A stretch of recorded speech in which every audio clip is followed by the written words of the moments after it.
Hello everyone, and welcome to episode 3 of Uncharted 4, A Thief's End. We should be able to jump straight into it. I gotta say, I remember that we left off going into what I believe to be sort of the next puzzle sequence, but I don't remember which chapter it was, chapter 9-ish? Let's hit story and we will find out together. Oh, look at that, exactly chapter 9. I do not know how long this episode is going to last. It's going to be based entirely on how well I can stay awake, because I got very little sleep last night, and also how low we can keep the temperature, because due to the placement of everything, it doesn't really work to try to do this and have the air conditioner on, and we are certainly into the thick of summer now. It is very, very hot and humid, although not nearly as hot and humid as it is out on the west coast of North America. Gosh, this game is quiet. Best wishes to everybody who is out there, both in the United States of America and Canada. I don't know how it is moving south, but yeah, it's real dire, and it's very dangerous weather conditions. So best wishes to all of you. Here it's just hot and muggy, not as dangerous. So who do you think these guys are? Those who prove false, I guess. I think Avery or Thomas, too, are just trying to scare us. Good thing we're jaded treasure hunters. Good thing. Just look at that journal entry here, just in case I need to know that. For those who prove worthy, paradise awaits. For those who prove false, behold your grim fate. That's right, that's the little placard that we found coming in. Oh, that doesn't sound good. To signal, what's he doing here in Scotland? Sunken ship deliberately sunk. Did they take treasure up here and sink the ships to hide the evidence? Pirate's path? Question mark. All right. So this chamber is as far as we've been into this area, so haven't looked around very much yet. Oh, hello to Go Hybrid and... Oh, sorry. Go Hybrid said Drienne... So I thought Drienne was also here, and lo and behold, Drienne has also appeared. So I hope you guys are having a great Monday. About as safe as the others. Well, it's held up this long. Famous last words. Drienne, I gotta tell you that, oh boy. And hello to Force. Come on. Mia really had a good time watching the watch party with you These the other day. bridges are clearly not built to code. Sure they are. The pirate code. Ha ha ha. Not bad. So I'm just trying to take a quick look around. Hey, look up there. There's more carved archways. Okay, but we're not getting there from here. I saw something glitter over there, I want to say. But yeah, Force, Go Hybrid. A Hybrid's asking, great Monday, can any such thing exist? Well, today was extremely productive for me, and the last... my shoes from the last 10 slides. Oh, is this going to be a slidey runny thing? I think it is. The last day that I will be working for a little bit, just because of planned vacation. So really looking forward to having some time off, and hopefully... Wow, 6 episodes. I'm a pro at this by now. Hopefully being able to do some more streaming as we go. So, did 2 build this place with Avery? I can't make sense of it. Neither can I. mean, if Avery's trying to hide his treasure, why involve another pirate? Maybe he saw him as a part of his crew. Maybe... Sorry, we got to pause in the middle of that sentence because Patikin is just rated over. Patikin, everybody coming over. I hope that you guys have had a great Monday. Hope you had a very good time watching Patikin play. I believe that's the 3rd Monkey Island game. Is that correct, Patikin? We're in there for a while to, watching you do the sword fighting. I really like the animation in that game. Him one of those St. Dismas crosses. Yeah, maybe 2 took all the treasure for himself. Please don't say that. Well, we're gonna find out soon enough. I have always heard of the Monkey Island games. I have never played one for myself. I feel like that's where I wanted to go to. Oh, no. We were looking up here, and this was the stone archway. Okay. I'm with you. Yeah, so Drienne and Mia watched 6 episodes of something on Netflix together, and Mia really, really enjoyed it. I guess there's 18 left. Oh, crap. Well, we're not going back that way. At least we didn't get dropped in a pit or something.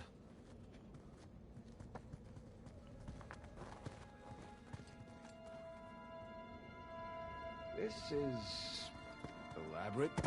You could say that. Ah!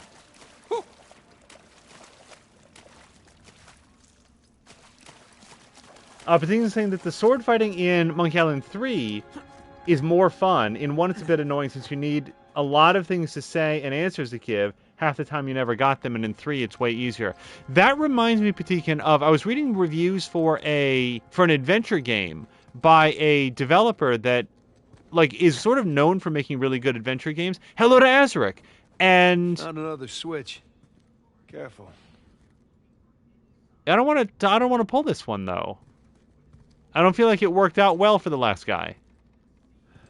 Yeah, I'm just gonna take the hand out. Whoa. Jesus. It's a pretty elaborate test. Trial? Yeah. When this guy clearly failed.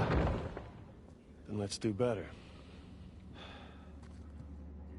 So, very quickly, unfortunately, I don't remember the name of the game, but apparently this adventure game, and I think it might be, if it's not by Wadjet Games, Wadjet I, something like that, then it's by somebody who I think works with them or for them or alongside them or something. And one of the premises of this adventure game is that you can store short-term memories as inventory items. Basically, remember something that you want to talk to somebody about. And when I saw that mechanic listed, I was like, oh, that sounds interesting. Also, if there's a limited number of inventory slots, it sounds like it would be really complicated to keep track of what you wanted to say to which person on what topic. And then I looked at reviews, and yeah, that's exactly the hole that falls into. Apparently, people were saying, oh man, there's so much backtracking to get the topic of conversation in mind so that then you can talk to somebody about it. And that sort of came to mind when Patikin was talking about needing a lot of things to say. Force says Monday was all right, and also properly saying hello to Drienne and Go Hybrid. Hello to Moo. And I feel like we really blew right by Azric. Azric also had a very, very fun time with the watch party that you did bucket yesterday. Huh. Okay. Okay, so I've got a bucket. Groupie also says hello. Well, back at you, Groupie. So, bucket. Do I need to fill this up? Oh, there's a 90% chance I have to fill this up. That's what the water down here is for. Yep. Bucket filled. All right, pass it up to me. Dran, thank you for doing the shoutouts.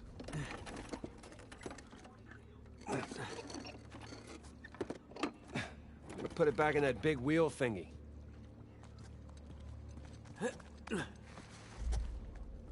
Moo is saying that they just got back from driving downtown and back for an appointment. So what does Groomfy do but sit down to play a driving game? All right, let's see what these wheels do. I wonder if it's on his mind. Also, is the driving game... I think I see what's going on here. Something with the 3 crosses? Yeah. I'm guessing we're looking at Jesus, our good thief Dismas, and the jerk thief Gestus. I'm gonna figure the white cross is Dismas. So the black one is Gestus. Okay. There we go. Hey, Sam. Was Dismas to the left of Jesus? Well, are you looking at them from the front or the back? The front. Then, yeah, he was on the left. Okay, that's what I've got. Okay, so we got to get the crosses into the proper order, and it looks like Jesus is on the big cross, and the black cross has to be, or the darker cross has to be on the right. I got just a fair warning for everybody. Oh, no, in the Shields of Light. Okay. I sort of mess around with this until I get it. I very rarely have a plan. If I do this and it takes forever, or I do this instantly and it goes extremely well, that is largely random. Okay, I kind of feel like I want to move this down one. And then we want to get this one here over so that it's opposite the black cross, right? And then we rotate the middle one middle-wise. Oh, but now I can't... So how do I get the Jesus one down here?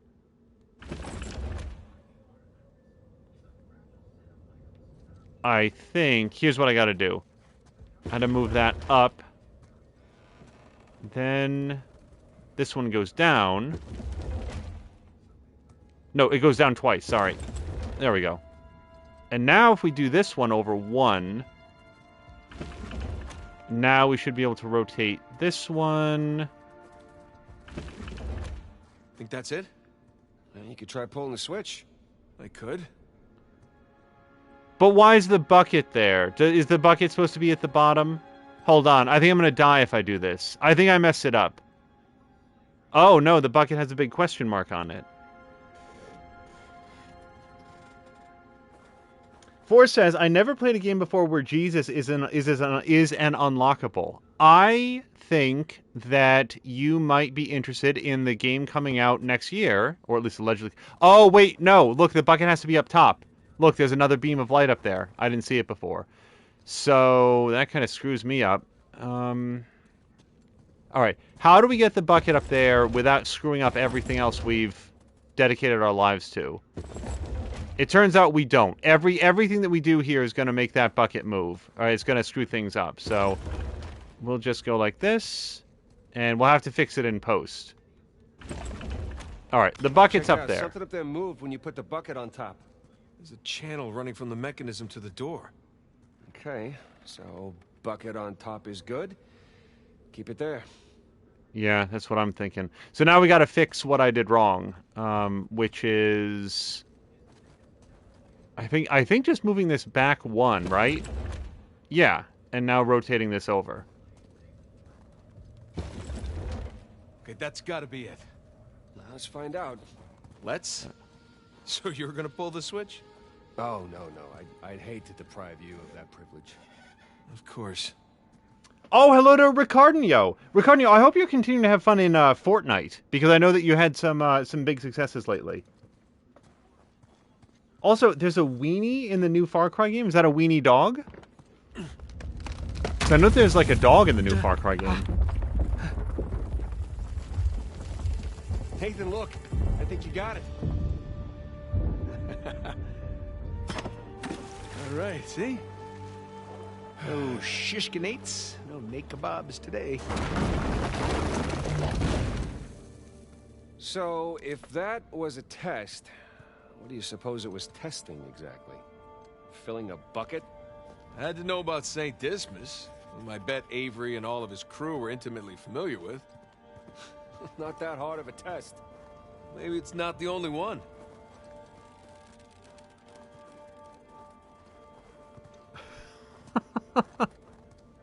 Force says I'll be sure to check out Angel's recommended game, Bucket Simulator.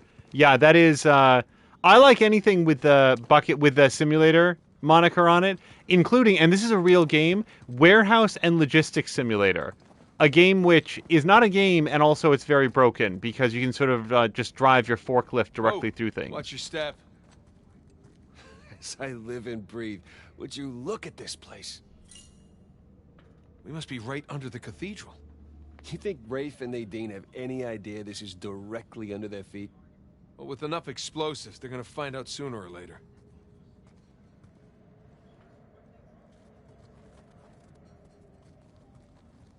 Also, Azric is saying that he's really having a good time with the second watch of the series, and yeah, so am I, because the topic is the Nevers, and there are so many little things that are sort of woven into there, and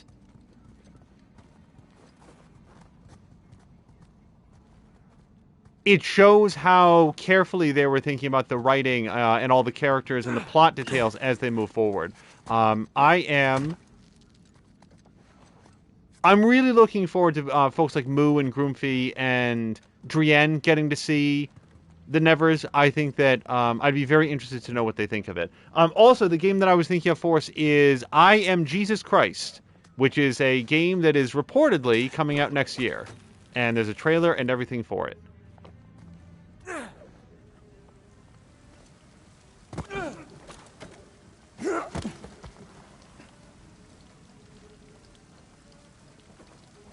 Adrian says that they are... So we need to get up to that broken bridge.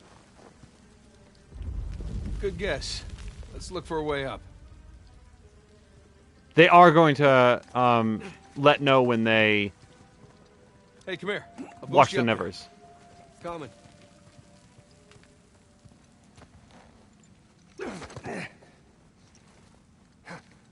Okay, I got something for you up here.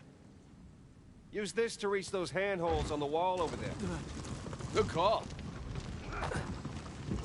The thing about the game I Am Jesus Christ is that I just don't know what the game is. Like, you go around and, like, heal lepers and stuff. Like, is there... How is it a game, I guess is my question. It's the old No Man's Sky issue of... Follow me. So there's things you can do, but why do you want to do them? I mean, I understand morally why you'd want to help out people that are sick or whatever.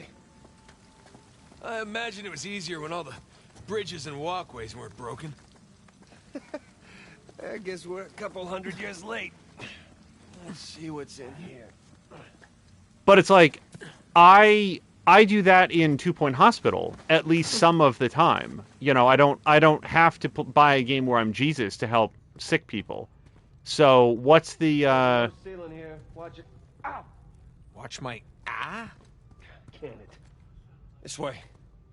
I see some light through here.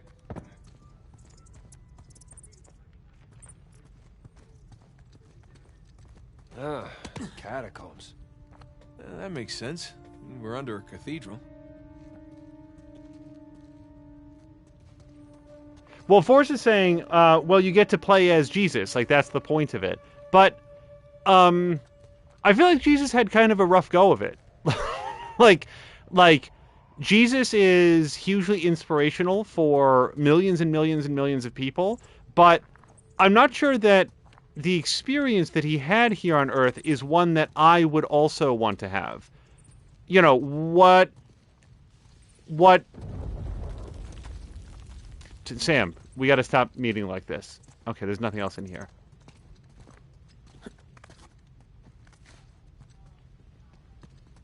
Moo saying, Groomfy says maybe it's a QTE where you nail Jesus to the cross by repeatedly pressing A. That would be a great twist at the end of it. And I really want to stress for anybody who's watching this in the future or is like, oh, like this is an actual thing. Like this is not a thing that I'm making up. You can go on Steam right now and like wishlist this game. And I am... Oh, hold on. Shh. Listen. Oh, hold on. What? Listen. Anything noteworthy by the dormitories? Not unless you count some cleverly worded headstones. Have you finished digging by the chapter house? We have, ma'am. The northwest sites are wide open as well. And what about the southern perimeter? Not yet. It'll take us a day to move the crane over there. Nadine. Make it happen. In the meantime, see what you can dig up without it.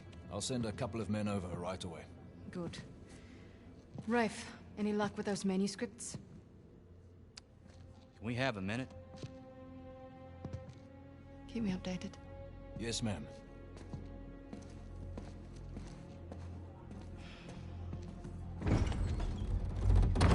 Did you hear? They found a whole annexed area under the cathedral. I did. Have you seen it? No? Why? Because there wasn't much left after they'd finished finding it. My men have been a bit liberal with the They're dynamite. like 100 well-armed bulls in a china shop. But they've made more progress in 2 days than we've made in months. Progress. I can't analyze rubble. Okay. Okay. Thank you. I'll let them know they need to give you a heads up before they do anything drastic. Or you can tell them to sit tight until I analyze the few clues that haven't been blown up. No, we can't sit around waiting any longer. All due respect, I think I have a bit more experience with this sort of thing than you do. We tried things your way. Bullshit. You've been wanting to level this place ever since we got here. No, I wanted to steal that cross long before it ever even made it to that auction. The same auction where I couldn't have my men around to deal with any surprises. The auction was the cleanest way But to get the cross. instead of going with my gut, I listened to you. And now we have competition. Oh, well, I didn't think he'd show up. Or maybe you wanted to draw him out. Why the hell would I do that? Because you think you need him. And maybe you do. Point is, I'm done trying to do things the clean way. If the treasure is here, we'll find it. And if not, well... maybe it's time to move on, huh?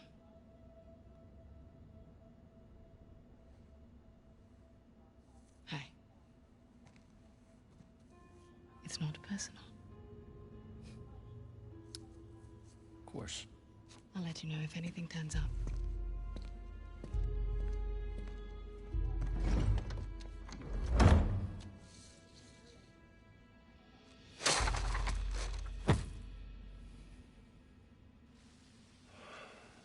Let's get moving before they blow that treasure to bits. Oh, stop making out. Wait. You think she was right, though? About what? About Rafe wanting to draw you out. As long as he doesn't get the upper hand, who cares? Doesn't matter. Also, maybe we don't want to have the whisper conversation right next to the crack in the wall that we've just established can area you suppose they were talking about? transmit sound. Gotta be some side chamber because we're the only ones here. Oh, so Moo was saying technically nailing Jesus to the cross wouldn't be the end of the game. There'd be Easter DLC with the resurrection. See, that's sort of the thing. I just don't... I guess I don't think that Jesus would be very fun to play as a video game character. It's kind of like how my favorite MCU character for video game purposes would be Falcon. Because I just feel like everything that guy does would translate super well to video game mechanics. He's got, like, rocket boosters, and he can glide, and he's got the little, like, sparrow thing that comes out, and, like, everything that... and he can, like, kick people, and got guns. Like, everything about him is like, wow, this would make a really, really great video game. I don't want to play Thor, you know? I don't know. He's got a big hammer that he hits people with, and... shoots lightning every once in a while. I guess he gets an eye patch after a while. It doesn't seem like very much fun. Iron Man would be fun. Hulk is fun. Specifically, Hulk is fun in Hulk Incredible Ultimate Destruction. The Incredible Hulk Ultimate Destruction was an Xbox 360 game, which up until the release of Arkham Asylum was the best superhero game that had come out. Jump up there unless you got a trampoline. Left it in my backyard. Oh, darn. Okay, so no jumping. Do you have a trampoline? I wish. All right, so I'm betting that we go down, and then swing over there through the gap. Okay, yep, no, I got it. So we go down here. And we're just going to swing the rope through there. Forrest is also throwing in a vote for Lego Marvel Superheroes 1. And as she correctly points out, yeah, it had X-Men and Fantastic Four. I want to live long enough to see a good Fantastic Four movie. Because I believe it can happen. I only know that it hasn't happened yet. And the reason I think that it can happen is that I wouldn't have thought that a good Thor movie could happen. Look at you. One crate coming up. I thank you, good sir.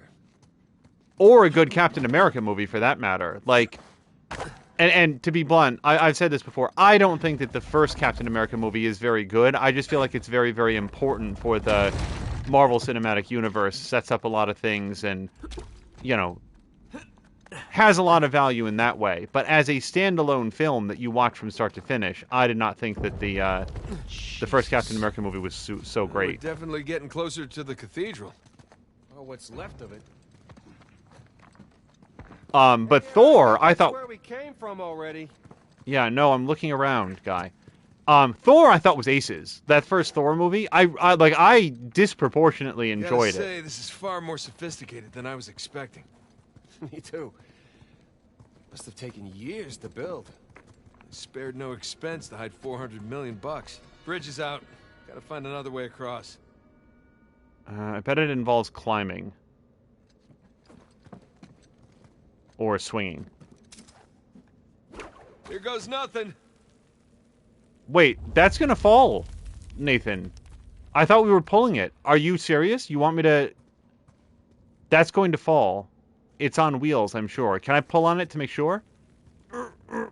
Okay, maybe it's okay.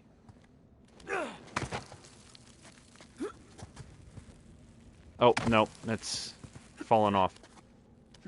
Alright, let me go up. Let me go up. Good thing you're not heavier than the crate. Okay. Made it. What's the plan? I'm working on it. We can hook our ropes onto this. That'll work.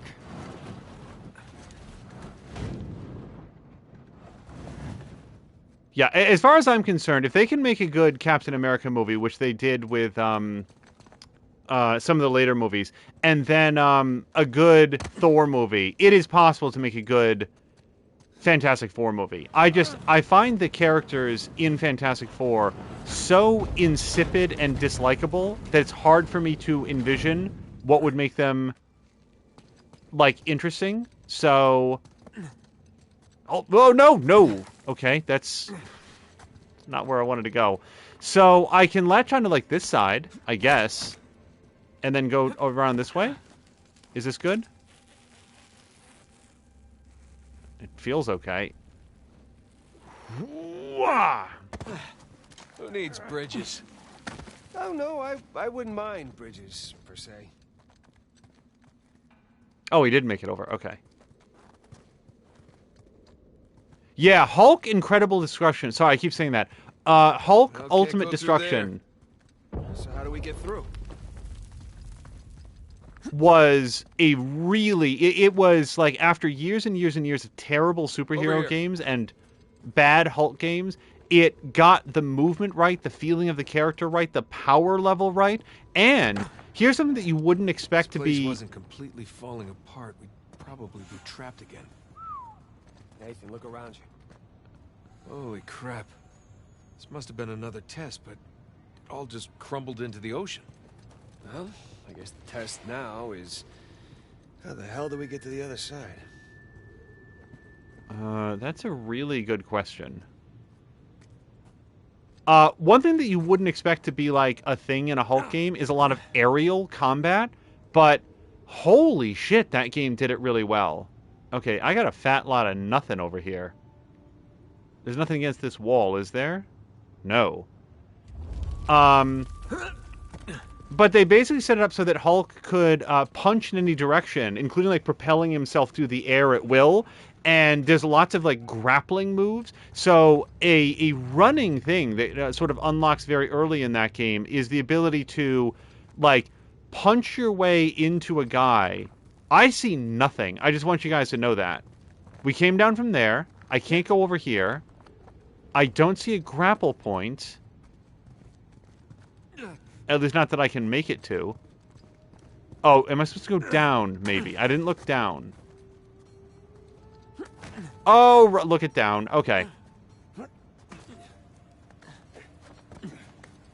So you'd, like, punch your way into, like, a Hulkbuster, grab him, and then, like, punch him all the way down to the ground, bounce off the ground, spring back up, hurl him at another guy, and it was incredibly impactful, everything that you did in that game.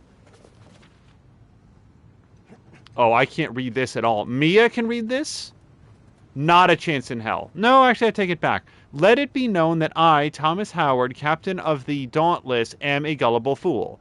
It started with the cross, a cryptic message from my old compatriot with a vague promise of paradise. I was skeptical, but the thought of living the remainder of my days at home, wondering what might have been, was too much to bear. And one does not ignore a letter from the King of Pirates. I survived being marooned off the coast of Madagascar. I survived the attack of the East Indiaman Pembroke, but I will not survive this. My leg is broken, and my crew, too cowardly to set foot in these damn caverns, cannot hear my calls for help. Who could have imagined my deeds would bring me here, to die an ignoble death so far from home? May God himself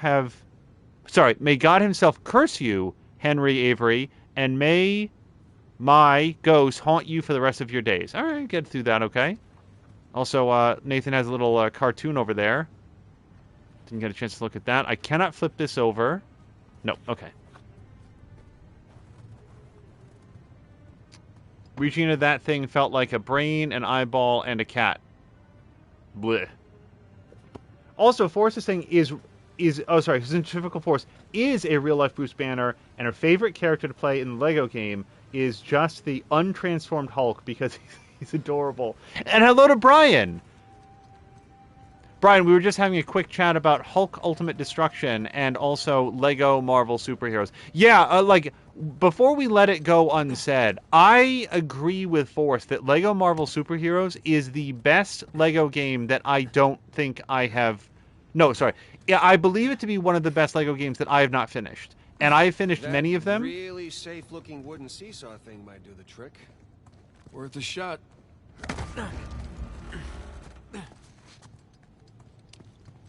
Did that fall? Nope, it's still there. Every once in a while, Force, I will go through a period where I will get really, really into a Lego game, and my producer and I will do co-op, and we will... Shit. Okay, maybe you want to grab that, Nathan? No? Okay. All right, Sam, I need you to stand on that end to lift up this end for me. Nathan, stop. You won't make it. You're too low. Come on. I'll weigh it down. Go. All right. So I'm not going to be able to make it up there, but I think I can maybe reach those white marks there. Made it. All right. But now, what about me? Right. Just let me look around. Cool. I'll just hang out here. Check out all that machinery. You know, it really makes you appreciate everything that goes into making one of these death traps. Don't be glib. Who's being glib? This is a marvel of human engineering. Any luck? Yeah, give me a sec. Okay, I found something to weigh down the seesaw. Excellent. You sure that'll work? It's heavier than I am. I don't know about that. Yeah. okay, Sam, you might want to grip that with both hands, because I don't know how heavy this is. I don't want to, just trebuchet you into the ceiling. Going up. Whoa. Hey, nice air time. Well, the treasure hunting doesn't work. Oh, crap. Run, quick!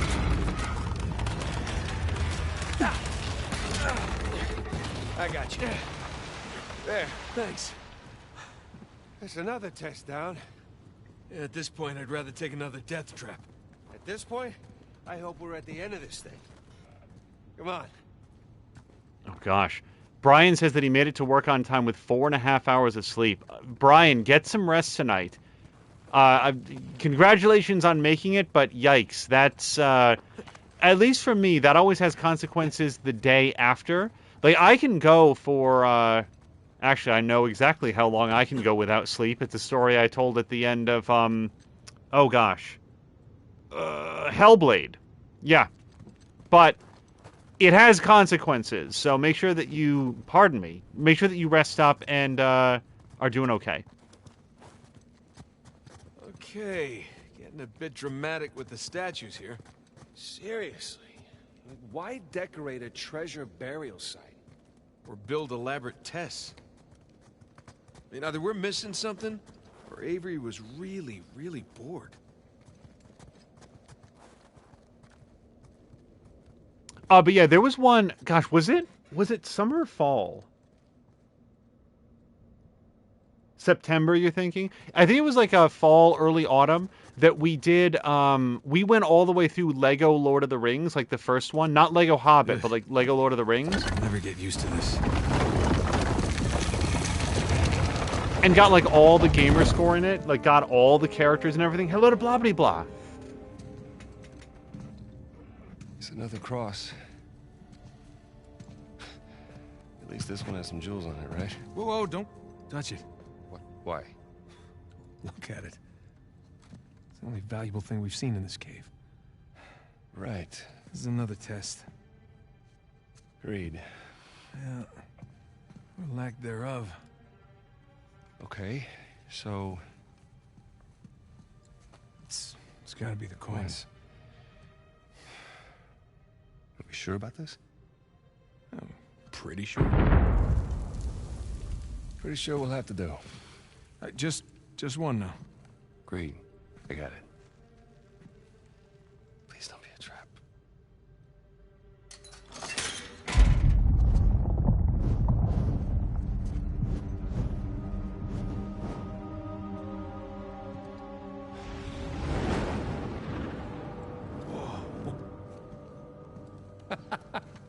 You recognize the shape? It's Madagascar. Look. Star right here.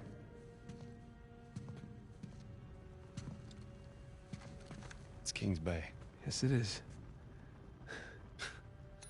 Son of a bitch. He's screwing with us. What are you talking about? Avery, he's screwing with us. This was supposed to be it, so where's the goddamn treasure, huh? I mean, King's Bay, great. Well, what's next? North Pole? Outer space? Nathan.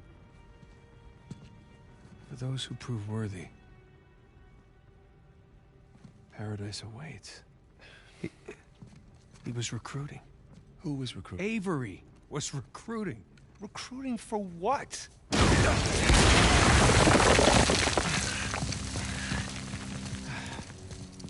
Crap. You gentlemen are very, very noisy. Guns on the floor. Slowly. I still owe you from last time. Throw me out a window didn't do it for you? Rafe. Rafe, come in. I'm at the graveyard. Nadine, hey, we're here. Yeah, I'm looking at them right now. What? Where are you? Come back to the cathedral. Follow the holes. I'm on my way. And for God's sakes, don't shoot him yet. Not want to hurry then. King's Bay. Yeah, but, where in King's Bay? You'll need that cross over there to figure it out, but there's only 2 people that can tell you how to use it.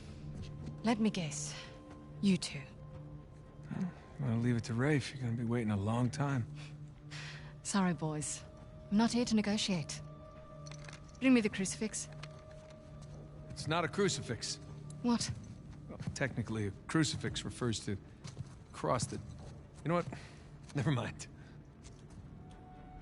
Don't touch it!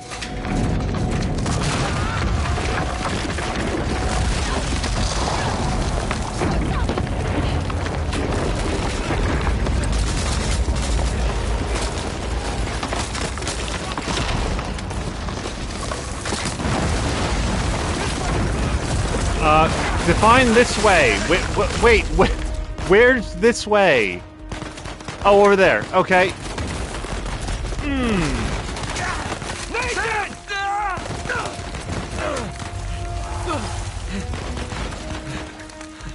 Get out of there! I'll cover you! On it! But yeah, Brian, you were playing Star Wars Squadrons yesterday. We were watching some of that. I hope that you had a good time with it. I'm okay! I gotta get off this thing. Picked up Star Wars Squadrons on a previous sale, but have not played it yet. That's a lot of bullets in my head.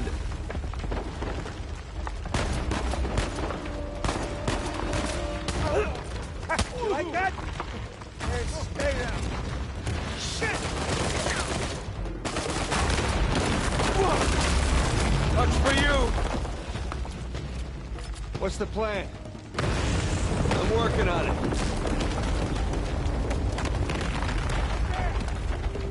Come on, you ready? Ready for what? We gotta go up to get out. Okay. Here we go. No, no, no, no. That works. Hey, Sam! Oh! Coming! Oh, this is not going to go my way. Oh, what? What? Guys, I think I just tripped on a very small piece of wood.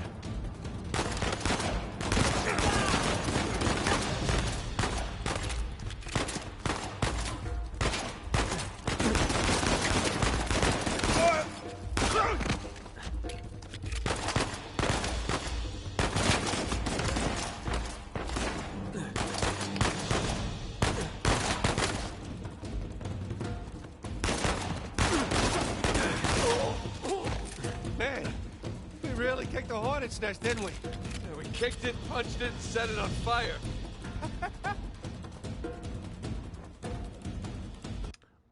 Brian says that he had a lot of fun. He got it for free on PS Plus. Ruination Ronan saying slumped. Did I miss something? And also hello to Ronan. Also, Ricardo says, yeah, it was a fun stream of Brian playing Squadrons. Now, Brian, I'm curious in your thoughts overall on the story. I wanted to avoid seeing too much of the story beast. There were a lot of cutscenes and stuff, but what do you think of it as a single player experience? Because that would sort of be my level of interest in it. Okay. I wanted to look around a little bit, but I do feel like in the middle of the gunfight.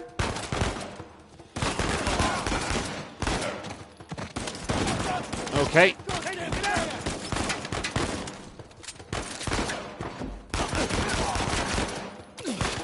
They're going there. Nice one. Okay. Shut him up.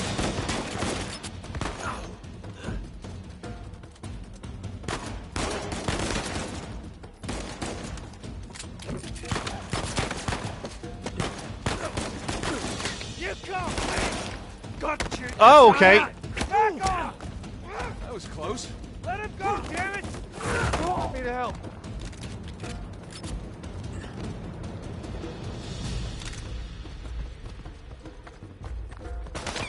Too close!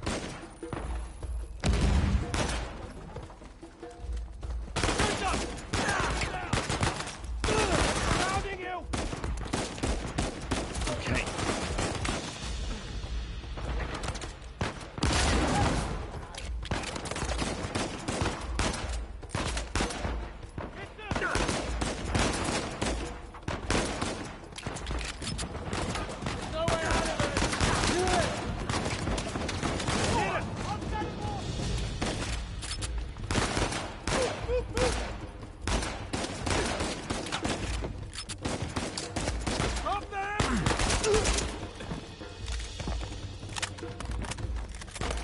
My real claim to fame is the ability to hit upwards of 1 in 4 shots. We got them!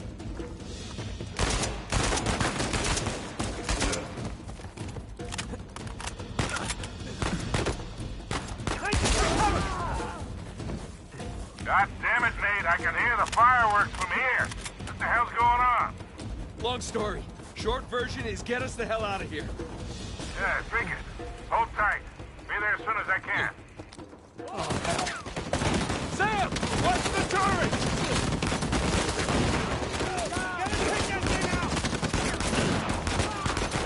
Brian is saying that the story in Squadrons goes back and forth between Empire and Rebellion to give you a sense of, oh boy, both sides. So, sorry, I need to relax here for a second.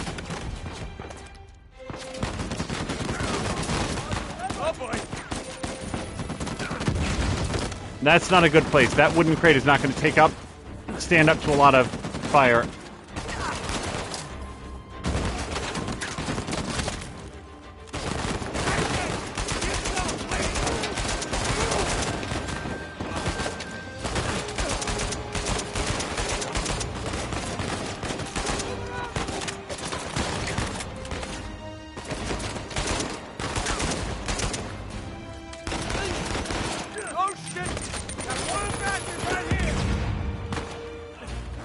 Going somewhere?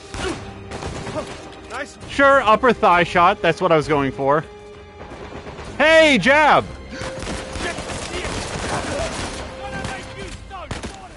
And Jägermeister. Did I miss a raid? I have lots of people coming in. I hope that you guys are all having a nice Monday. Hold on. I need to get away from that grenade.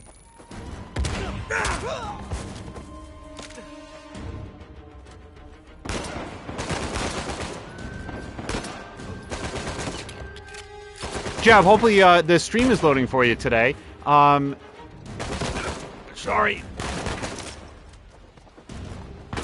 Earlier in the week, or I guess it was over the weekend, Jab was unable to get into a stream because it just wouldn't load. It was just buffering and buffering and buffering, and other people were able to get in, and he was able to get into other people's streams, but it just wasn't working. Let's keep moving.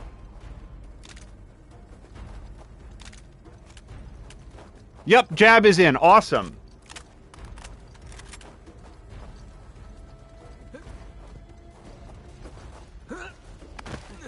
Star Wars... Sam, sniper!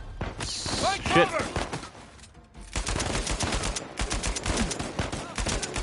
Star Wars Squadrons is one of those games that would really, really benefit from crossplay between different platforms. Okay, I would have grabbed that, but I missed the hold button.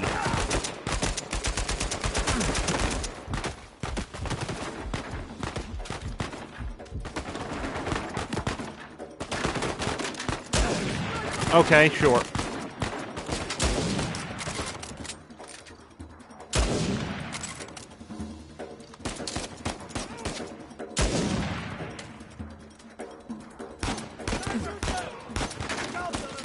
Sorry, I am out of sniper bullets.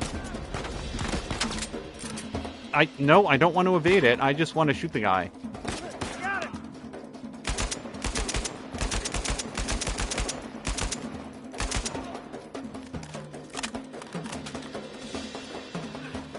Okay, anybody else up there? No? Alright, well now I'm going to switch back to my good gun then.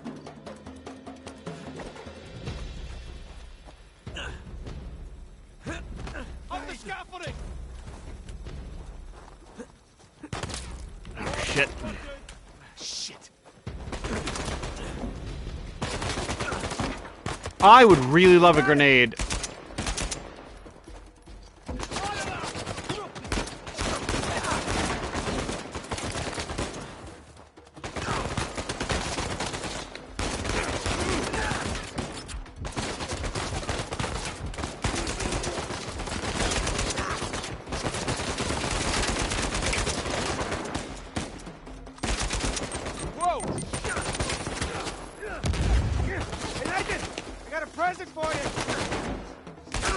Thank you.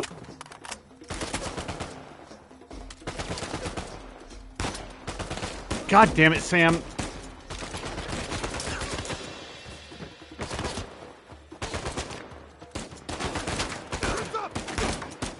I'll tell you a, Hey, kid. There's no place to land up here. Can you make it down to the water? Oh, crap. Get her down. Nice try, one way or another, we'll get to you. Got you, Nathan. Good work. We smashed the back of that man's skull on that box. Lego game that I really did not enjoy, Lego Indiana Jones, the first one. I didn't think the mechanics were very interesting. I didn't like the characters that you unlocked. I didn't feel like they were very representative of the characters that, like, from the movies and stuff. It's just sort of like a very tepid retelling of the movies. And I think that was just one through... What was it? Raiders, Temple of Doom, and then Last Crusade. I don't even think that it had Crystal Skull. Not that there was anything from Crystal Skull that I was enthusiastic about playing in a video game setting anyway. Is this how it always is for you? No! Kind of. Yeah. Yes. Yes, definitely. Another sniper rifle. Why do I have this? Do I want it? No? Okay.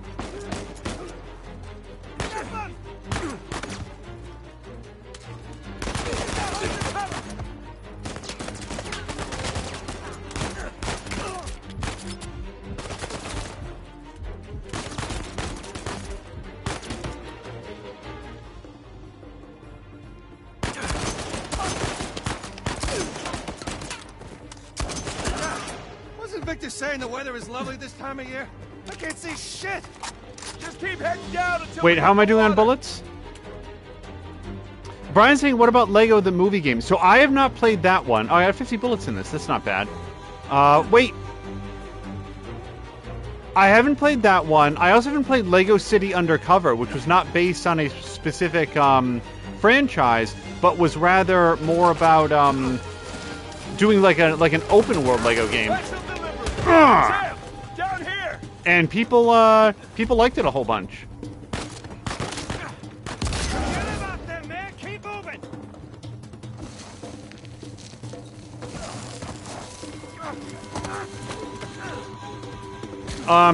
Sorry, Sam. I wasn't sure where we were going there, and I didn't want to let go too early.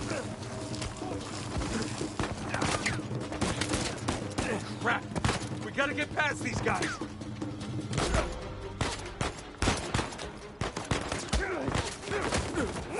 Oh, that worked out well. One down!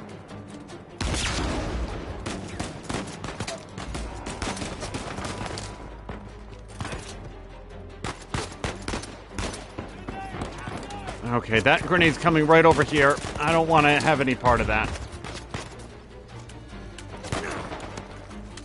Okay, nope, nope, no, no. Go back up, please.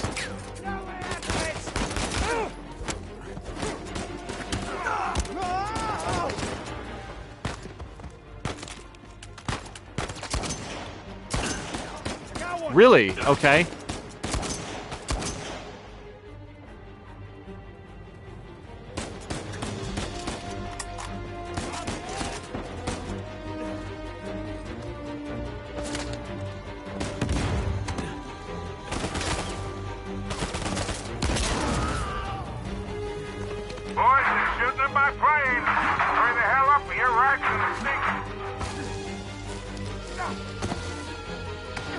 Okay, that's not the part of that I thought I was going to grab. They've tricked me with the white edges.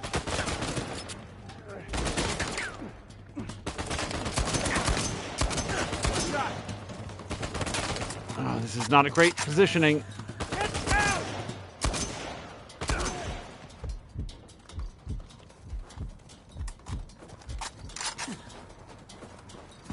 Oh, okay, jump. Here we go.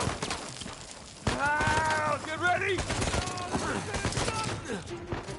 Sully! Sully, get her going! Quick! I pushed every button on the controller right there.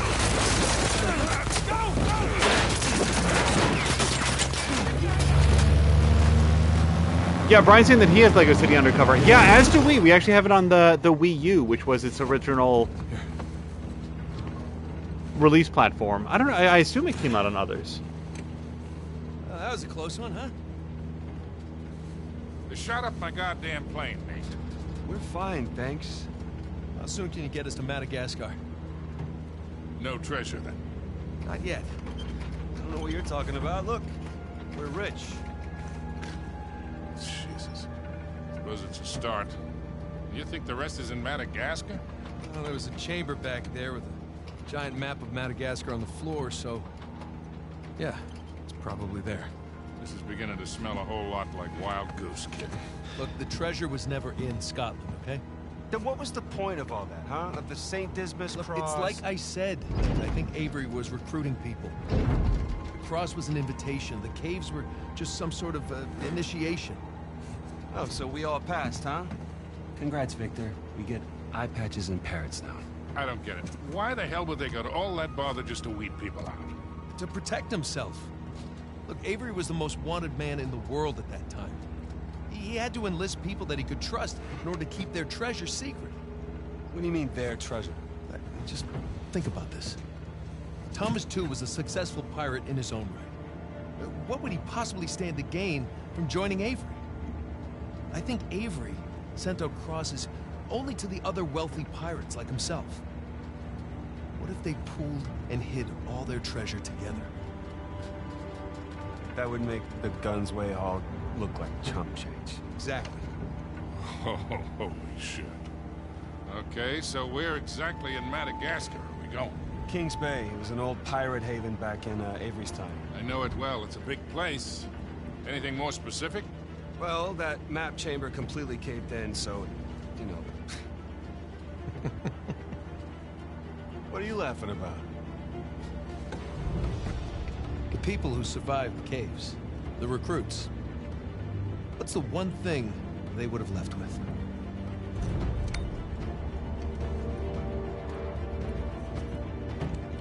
There's a volcano on this. There's a volcano near Kings Bay. Which means we need to get a move on.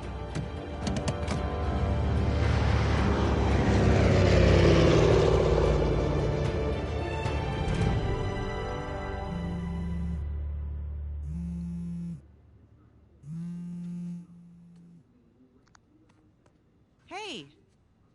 Hey, Nate. Hi, honey.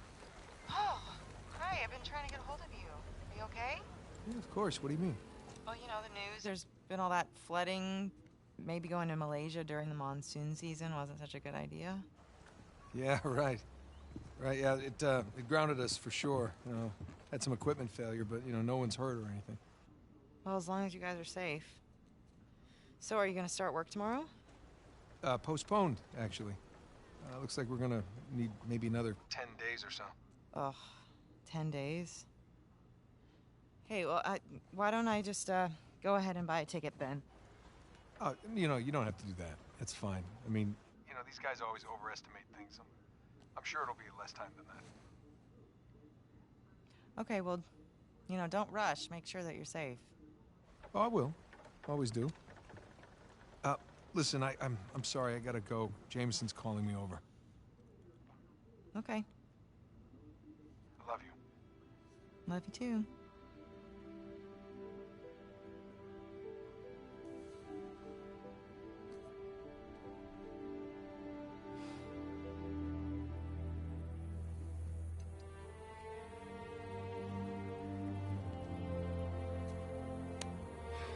What are the satellites saying, Victor? Right now, not a goddamn thing. I've lost the signal. Hey, you know what never loses signal? Paper. All right, this route right here should take us straight to the volcano. Might get a little bumpy, though. Let's get the show on the road. Okay.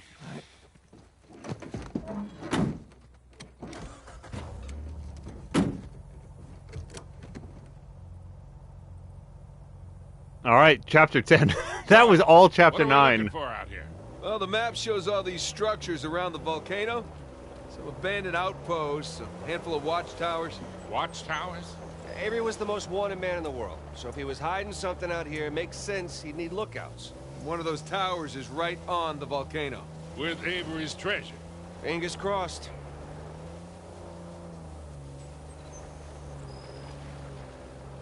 So, this is a pretty large area, as I recall, and there's a bunch of different stuff to explore. This is, I think, a little bit of a trial run on what if Uncharted was a little bit more See open some world. ruins up ahead.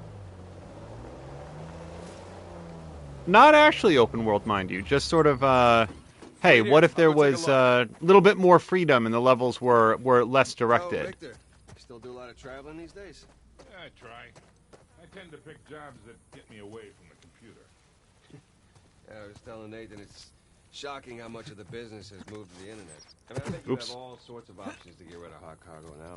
Yeah, sure, but I prefer talking to clients face to face. Get a good read on them.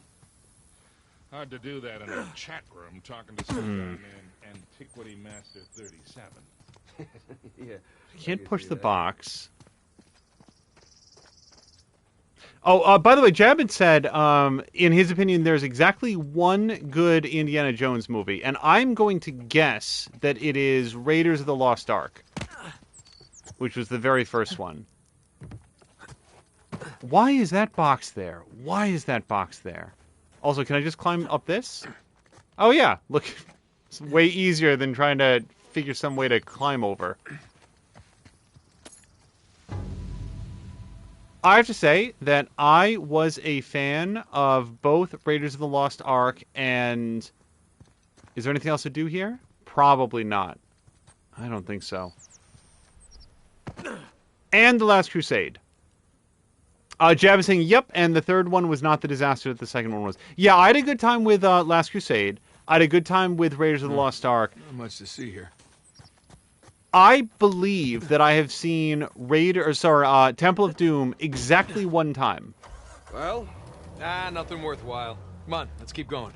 So there's like a mud path that we can go down, go through over there. I want to look around over here first, though.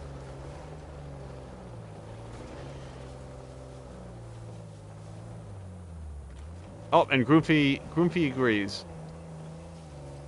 And I also saw Kingdom of the Crystal Skull exactly one time. Now, a lot of people don't like the nature of the antiquities, we'll say, in Crystal Skull. I don't see any reason to spoil it here. For me, that's not what my issue was with it. My issue with Crystal Skull was that it had sub-sci-fi channel quality CGI that absolutely smashed me out of every scene in which it made an appearance. I thought that the effects work in Crystal Skull was abhorrent.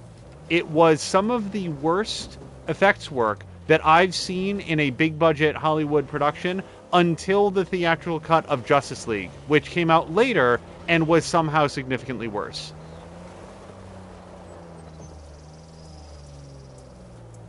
Jeff says that he saw Temple of Doom in the theater under the best possible conditions, and it was awful.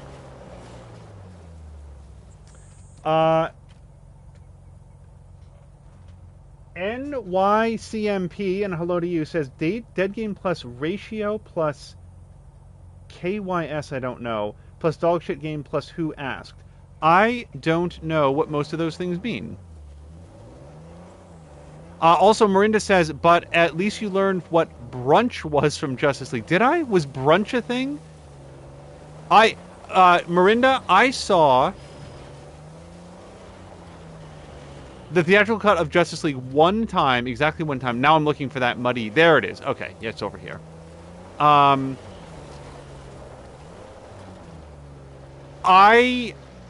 Let's see. There's a very short list of movies that I was sitting in the theater and wanted to walk out of.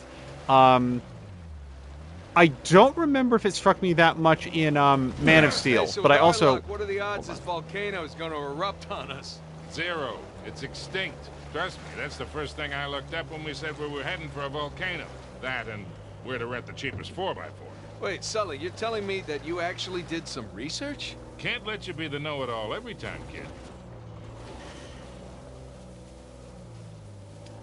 There were some things in Man of Steel that I really, really, really disliked, but at least it wasn't visual garbage. Like, the theatrical cut of Justice League looks bad, like, all of the time. It is a shockingly ugly movie in terms of the effects work, and that's really saying something given how good CGI is. Jab is saying something that I very much agree with and will continue to say and point out. There are very few... why would I say very few? I like it when I can sort of... oh, no, now I remember what. I'm not sure that there's a lot of people that went into the 4-hour cut, the Snyder cut of Justice League, more skeptical than I was. And I really liked it. Like, I really liked it.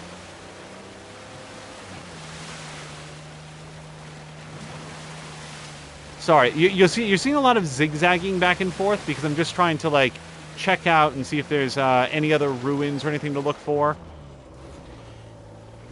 I'm not sure that I'm going to be super vigilant about visiting every possible place in the world, but I do like to do little stopovers when I find them. Would you look at that? A secret cave behind a waterfall. Gentlemen, we're on a pirate adventure. What are you, 7? Pausing just for 1 second. Patikin saying only game that's dead is Among Us. Is it? I don't know. I feel like people still have a good time with that. I've never played it. Jab says, oh yeah, it really is amazing how much better the 4-hour version of Justice League was. Yeah, it is difficult to communicate. is it that you know Kings Bay so well, huh? Well, first time out here was for a swap. Of course. Deal went bad and I got arrested. Oh, and Patikin was joking. Of course. And in the process of negotiating the bribe, we hit it off. I want to hear what they're saying too, but I'm making a lot of noise. Preempt any trouble we might get into. Can we still reach out to them? Mistake. It wasn't like that for once. All right, We old just saw flintlock the pistol. world in similar ways. Oh, and something here. Besides, note. She moved. Brazil. Been a few years since we've seen each other. Well, maybe time for a visit. Maybe. First, let's wrap this up.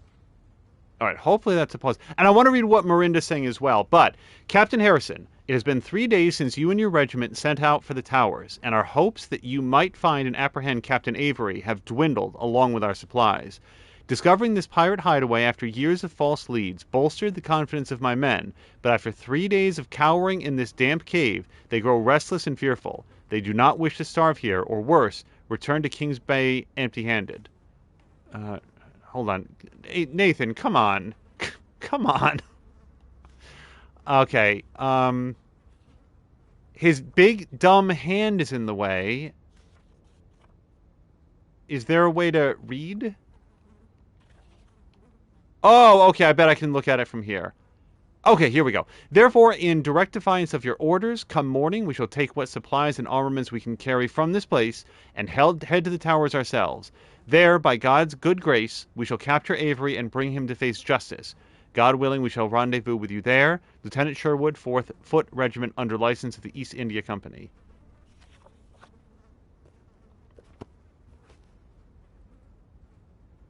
Let me pause just for 1 second, because I did want to see what Miranda was saying. There were some thoughts about, I think, Justice League specifically. Auspicious Angel, there's a particularly, it just scrolled, bad, read meaningless, contrived, out of character, and just strange conversation in the theatrical Justice League where Flash asks what's brunch? I will take your word for it. I saw that in the theater. Like, we watched that in the theater. I mostly remember being intensely bored and thinking that I could spend this time, this rare sliver of free time, on anything else, including sitting alone in the parking lot. But I will 100% take your word that there was a brunch conversation. Miranda says, the 4-hour Justice League had a lot of advantages over the theatrical cut, among other things, more time to develop things, the benefit of the feedback of the theatrical cut, which triple star on that. Yeah, a lot of time to sort of like respond to feedback on what people didn't like about it. But let me just pause on that thought. And believe me, we're going to continue playing Justice League, Uncharted. Another movie that had a lot of time to respond to critical feedback was Rise of Skywalker.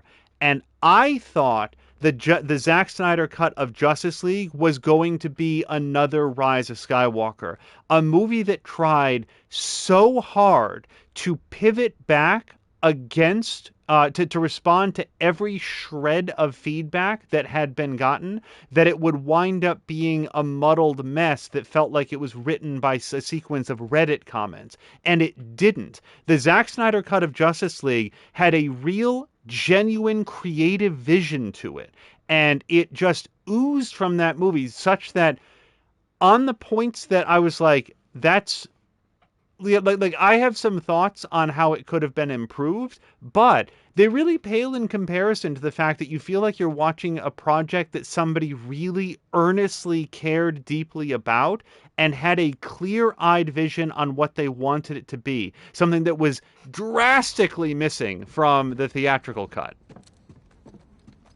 All right, I don't think there's anything up there. I think we found the little treasure and the note that we were going to find here. So we're going to... There's nothing over here, right? No, I don't see anything at all. It's just a collapsed deck.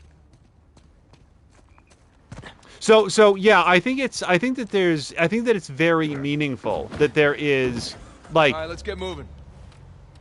The Snyder cut had an opportunity to respond to feedback of the theatrical cut and A little warning next time. did That's not... the first time in years I've had 2 showers in one day. Hold on. Did not do so that turned it into a muddled dumpster fire of a movie. Also, that being said, the theatrical cut was terrible. The Zack Snyder cut was also not great, but it was passable, which, considering the theatrical cut, makes it very good. Yeah, I think the biggest issues that I have with the Zack Snyder cut of Justice League is... That bridge there is what you would call rickety. I agree. But not rickety artist, because we like him and he's very stable.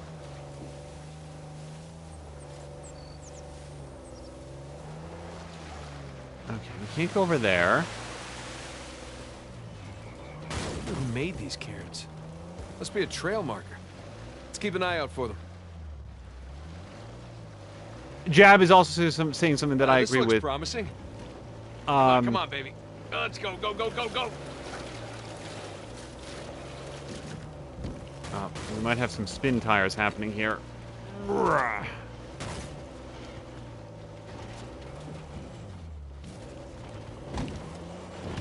Made it. Sorry, Marinda was saying that I'm having difficulty. If Snyder had to edit it down to 150 minutes, it would not have worked. Yeah. Or I feel like it would have been highly compromised.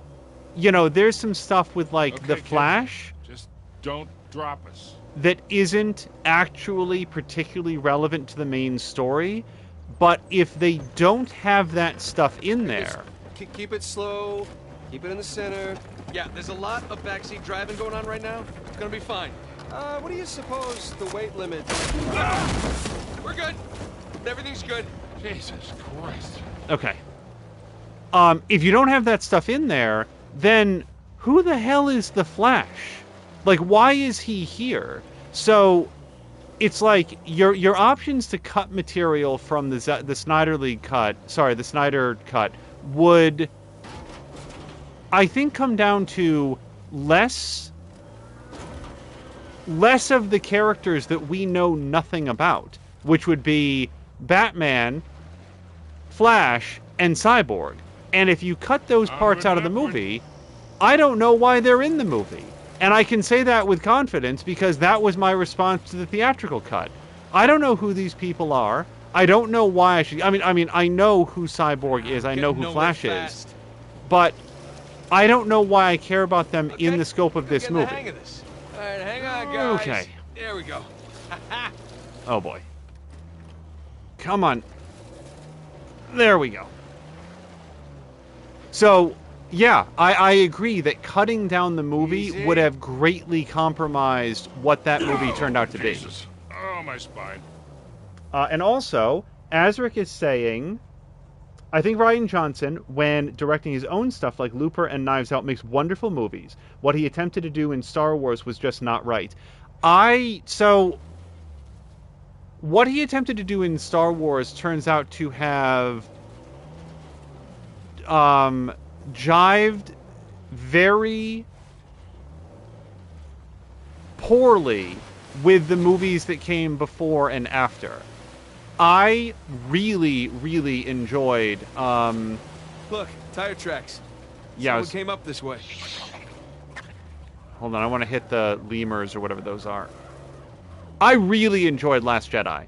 Like, I actually had a very, very good time with it, and...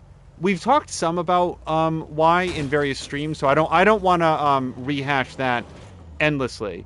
But I also agree with Azaric what were you that... arguing with the rental guy about? Oh, your brother insisted on getting a 4x4 with a winch. So you sprung for the winch, but you couldn't spring for the suspension. I got it. Hey, it's important. Going off-road, it might rain, might be muddy. But with Nate being so eager, he doubled the price. He would have doubled it anyway. I'll bet we go through this whole goddamn thing and never use that winch.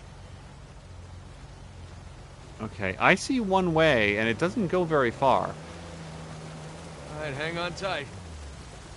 Hold on. Oh, okay. Oh, shit. What I was going to say is that I agree with Azaric that both Looper and Knives Out are phenomenal movies. Like... take this slow, kid. Yeah. really smart. You know, Looper, like any time travel movie, has things in it that you're like, I don't know that feels terribly internally consistent. But ultimately, I'm willing to. Avery, too, and some other big shot pirates pulled their treasure and came out here because why exactly? Who knows? Maybe for protection? British authorities were closing in on him. Sure. Maybe he helped them disappear. I mean, the guy clearly had a knack for hiding things.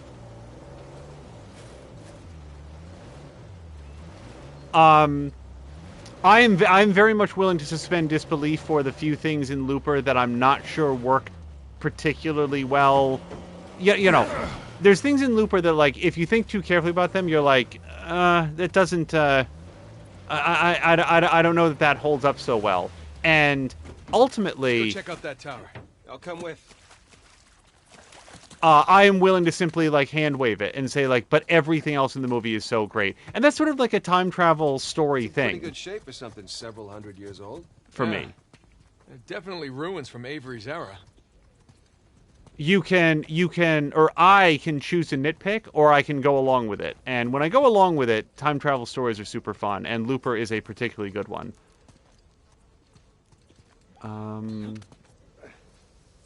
Wait, where's Sam going? I heard the sound of somebody climbing. Is this? Oh, okay. I thought that was too high.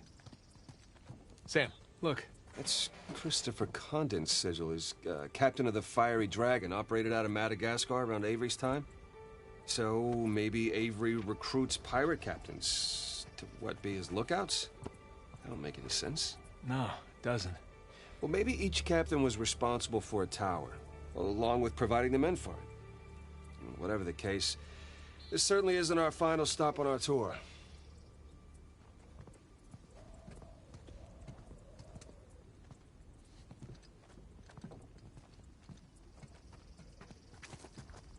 Sorry, I'm looking to see if there's... I want to sort of see if Sam indicates if there's anything else to pick up here. I'm not going down that way. Marinda's saying, in my opinion, as someone who has not and never will watch the last two movies, if you don't think Luke is a hero, then you should not be working on a Star Wars movie. I don't know, like, I won't be able to say very much on the topic if... Hold on. Huh. Bark stripped away. Something was wrapped around this tree. I have a feeling I know what it was. All right.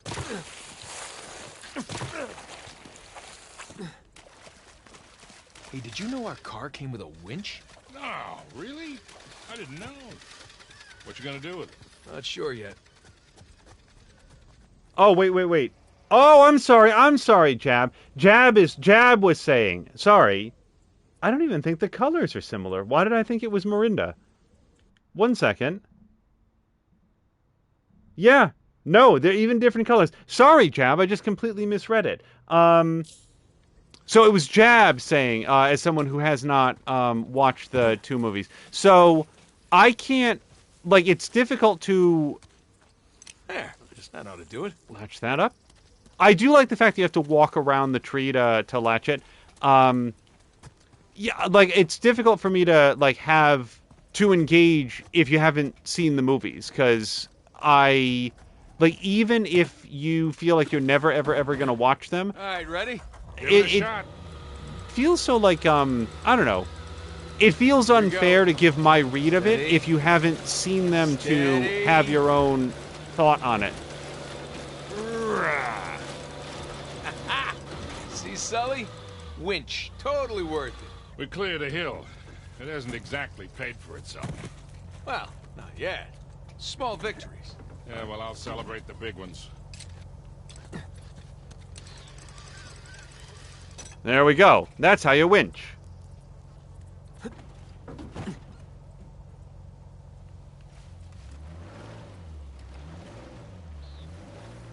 But I would offer that if you think, anybody who thinks that Luke Skywalker is without flaw, also should not be working on a Star Wars movie, because the Luke Skywalker that I knew in that original trilogy... Feast your eyes, gentlemen. Oh, hold on. Wow. Spectacular. Just imagine, you've come here, a well-to-do pirate far away from your oppressive government. Oh, poor oppressed pirates. All they wanted to do was to murder and pillage in peace. No, they wanted to live as free men. Well, if you're gonna pick a place to run away from society, you could do a lot worse than here.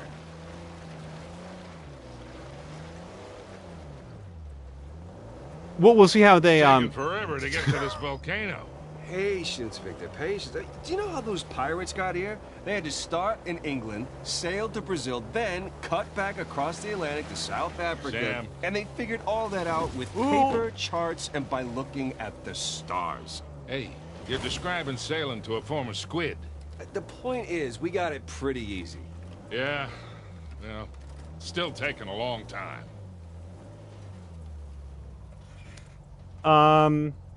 So what I was going to say is that the Luke Skywalker I was familiar with was a guy who really bucked against a lot of the training that he was being given. Was very headstrong, very willful.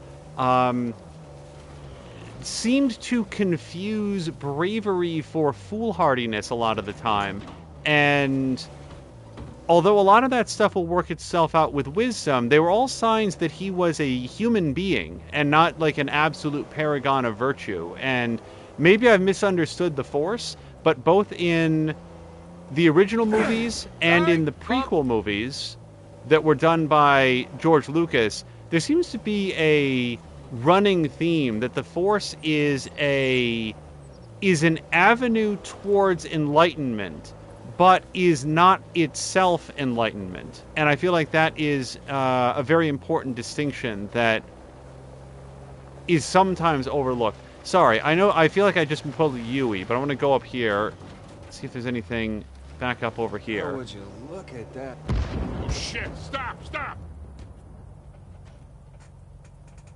I see him.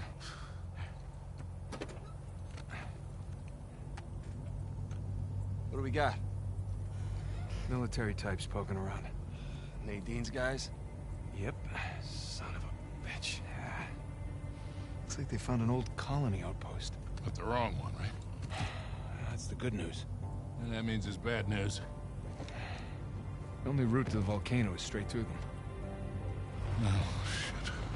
You do have the drop on them. What's the play here, Nathan? Just follow my lead.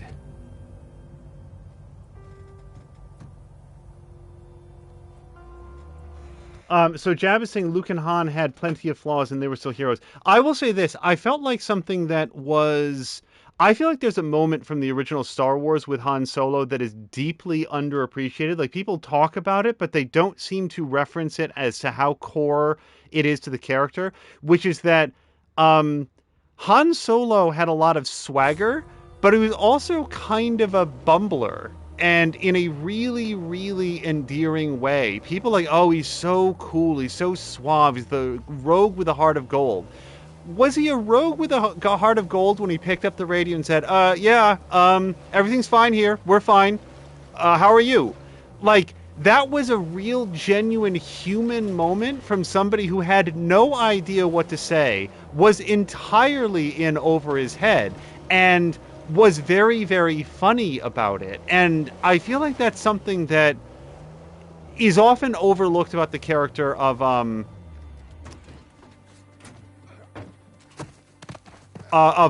Skywalker.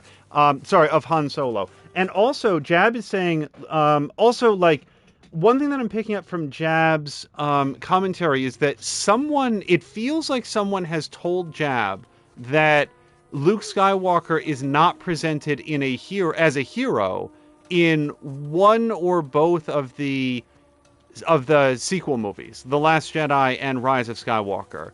And whoever told that to him was misrepresenting the situation by rather a lot. Sorry, I'm trying to get on this person. Oh, you know what we should do? We should mark some of these guys. Good. Place looks empty. I'd like to get it over with and move on.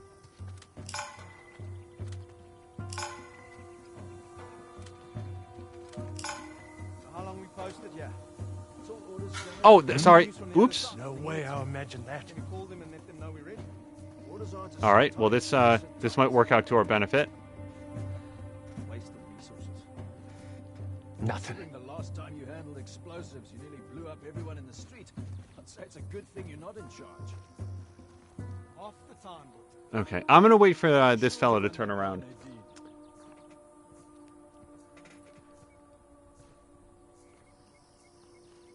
Is this enough? I think it is.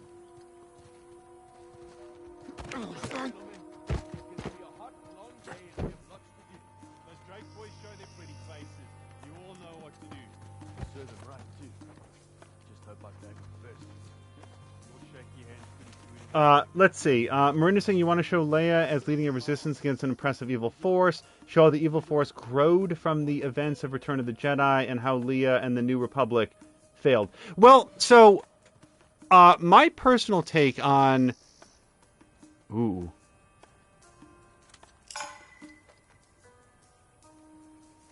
Sorry, just looking at that sniper. I have seen it argued by people that they wanted more backstory about the First Order and what was his name, Snoke, and like where he came from and what his whole story was. And my reaction to that is, well, we once had a whole prequel trilogy that explained where people came from and what their deal was and what things were like before the all the exciting fun stuff happened. They were the prequel movies, you know, episodes 1, 2, and 3. And at least for me personally, I did not have a good time at those movies. So I am perfectly comfortable with the presentation of, hey, it's Star Wars, and there's bad guys, and they have Star Destroyers and a guy with a big red lightsaber, and... company. Let's tell that story. And it's not that I think that we can't or shouldn't have story development in the movie. It's let's focus the story and character development on the interesting characters who, for me, were Rey, Finn, Poe, and Kylo Ren. Those were the characters that I was the most invested in getting to know and seeing how they developed. And then in Last Jedi, they added in Rose Tico and I can't imagine that we were going to get very much more out of Benicio del Toro's character. But if he'd come back around in the sequel or whatever, that would have been an interesting sort of like Boba Fett moment. Character that you saw briefly earlier sort of comes back around again. Oh, let me just get behind here. Sam, you might want to put your marching drummer away.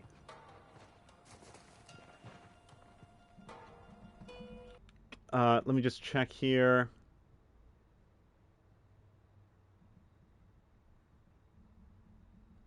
Oh man, the scrolling on the chat also does that. Jab is saying Luke started as a one-y punk kid, and Han really was a scoundrel. I will say this about Han being a scoundrel. I feel like there's been a lot of sanding away of all of his Han Solo's rough edges and imperfections.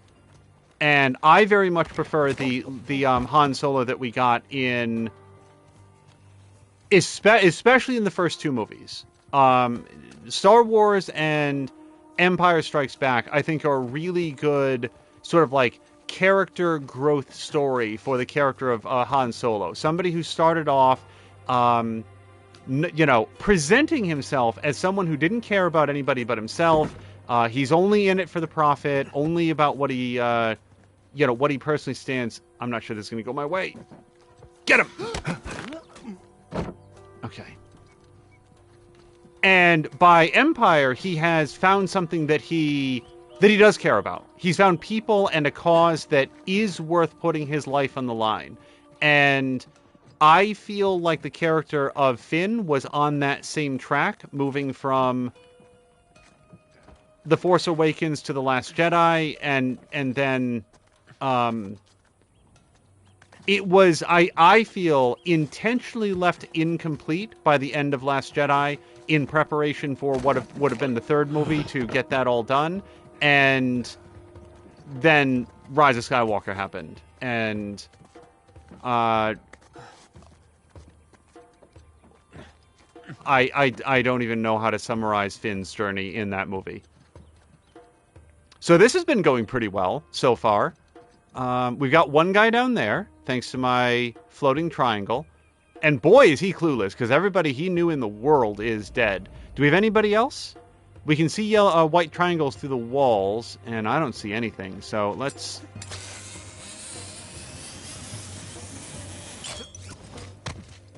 Okay, so we do have a couple people over there. Hi, everyone! They all just magicked down here.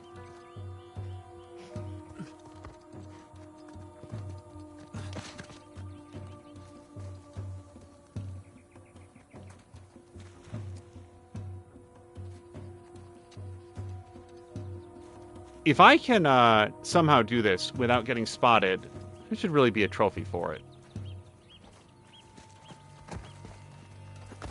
Bam!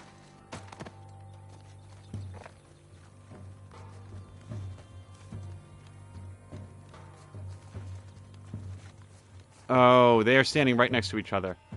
Unless my friends come in and help, I'm going to kill one and then get shot to death by the other. Let's give them 10, 15 seconds to see if they turn away. And they did, but time out for just 1 second because there's yet more comments to take a look at.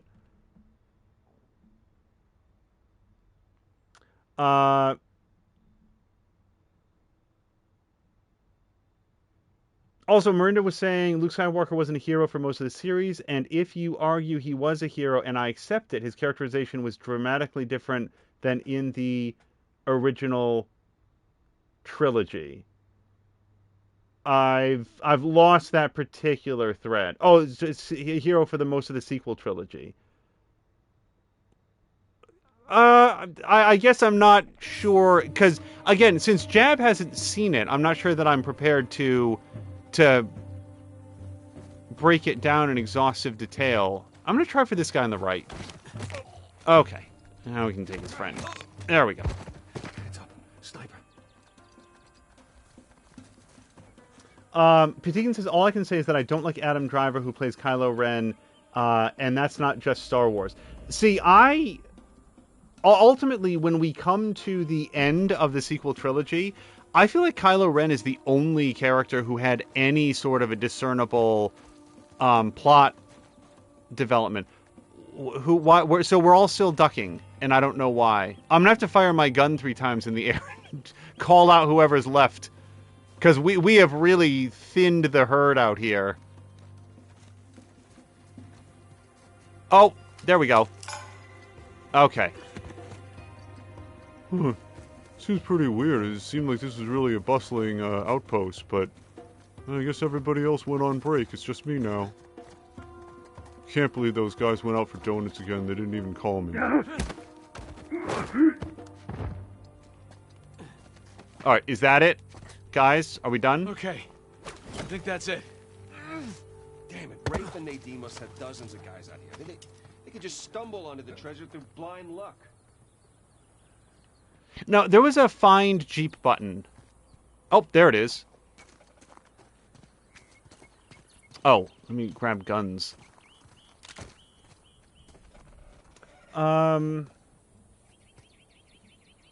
Sorry, let me roll back slightly. Okay, so Miranda said, like in Uncharted 5, assume they started Nate as being physically weak, cowardly, archaeologically ignorant person. How did he become that way? You could have Uncharted 6 have him be this way if you had Uncharted 5 showing how his current lifestyle failed him. Well, I guess that depends on how much of a time jump that they're throwing in there. Because if, let me counter with, oh god, I'm failing at words. Assassin's Creed, the third part of the Ezio trilogy, which was called Revelations. So here we have fast-forwarded the life of Ezio Auditore by, I don't know, a solid 20 years? Don't quote me on that, because I'm probably being wrong. But here's a man who's in his mid-50s, maybe early 60s. I don't remember. I don't have the life and times of Ezio written out right now. But he has like one line of dialogue at the very beginning of like, oh, this isn't as easy as it used to be. And then he proceeds to play an entire game where it is exactly as easy as it used to be. Now, if you're going to time jump a character living in the Renaissance era forward to what would be for the time considered a fairly wizened age, yeah, I mean, I guess I don't need to see an exhaustive explanation as to why being old makes you a little bit slower, a little bit more considered, and a little bit less reckless. And those were all things that I didn't feel happened in that game. I wound up enjoying them. Oh, crap. Jesus, these pirates really need to work on their infrastructure. Now how do we get out of here? Okay, we're going to have to find... Oh, we can winch... Oh, okay. I think I have an idea, everybody. Let me go around here. So, I think that it's safe to take certain things on faith that people, like, change over time. And I felt like the events as described in The Last Jedi did a really good job of explaining why Luke was the way that he was, why he wasn't in The Force Awakens, and what, if anything, was going to... It's coming. It's coming. Come on, come on! Oh. One down, one to go. Okay. What, if anything, was going to sort of, like, bring him back into the fold, we'll say. You know, the Last Jedi is the story that I feel like Miranda is talking about that explained how did we get here? You know, we can see the aftermath, but what were the events that brought us to this point?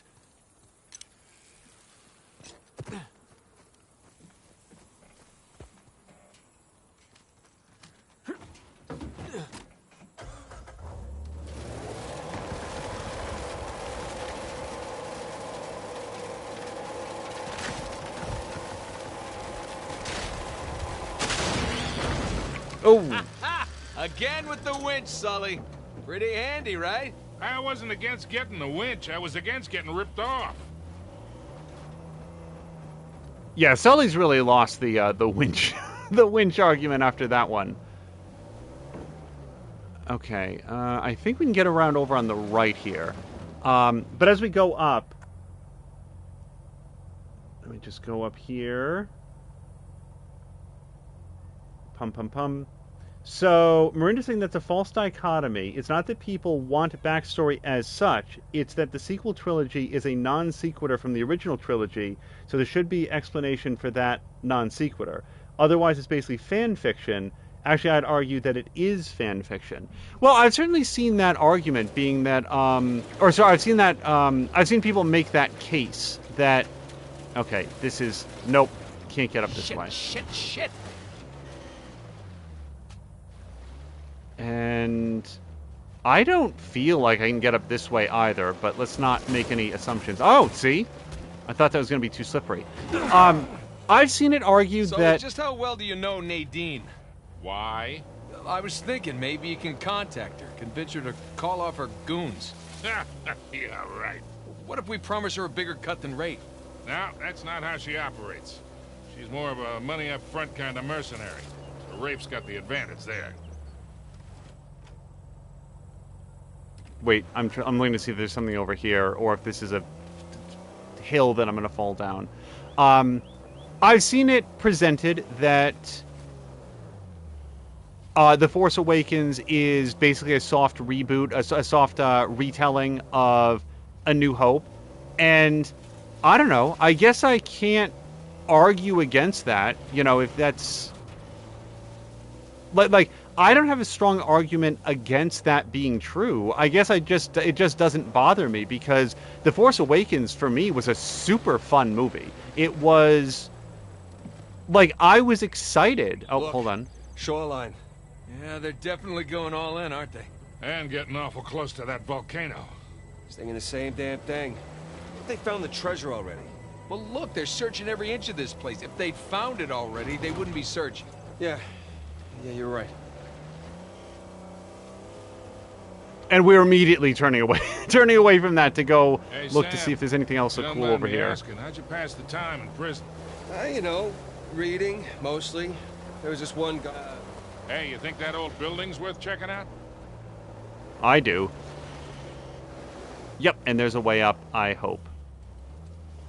Let's see if we can climb on the... Is the front of the Jeep going to make this high enough?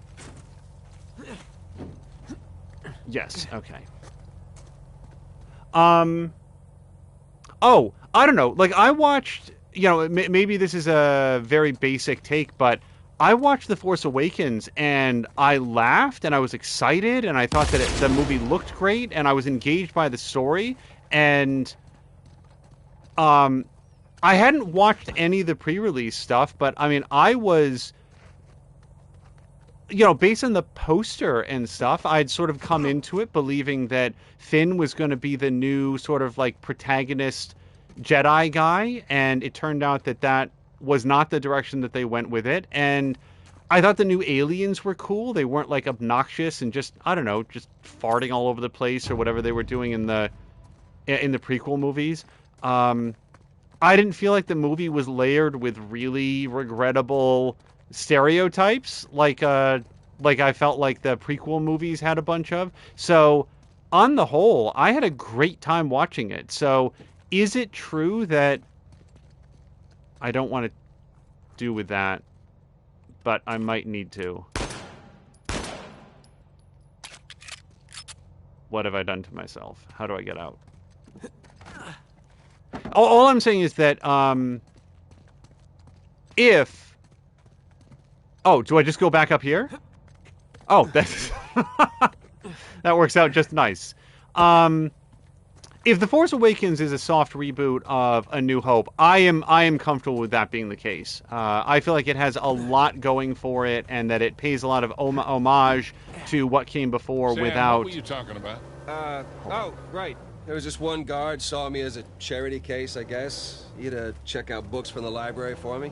So what'd you read? History, especially anything related to Avery and other pirates. Just in case, you know. Sure. But, you know, besides books, push-ups, smoking, trying to stay out of fights between rival gangs. Okay. It's a whole lot of thinking. That's pretty much it. Sam, if you had a guard doing you favors, why didn't you use him to get word to us?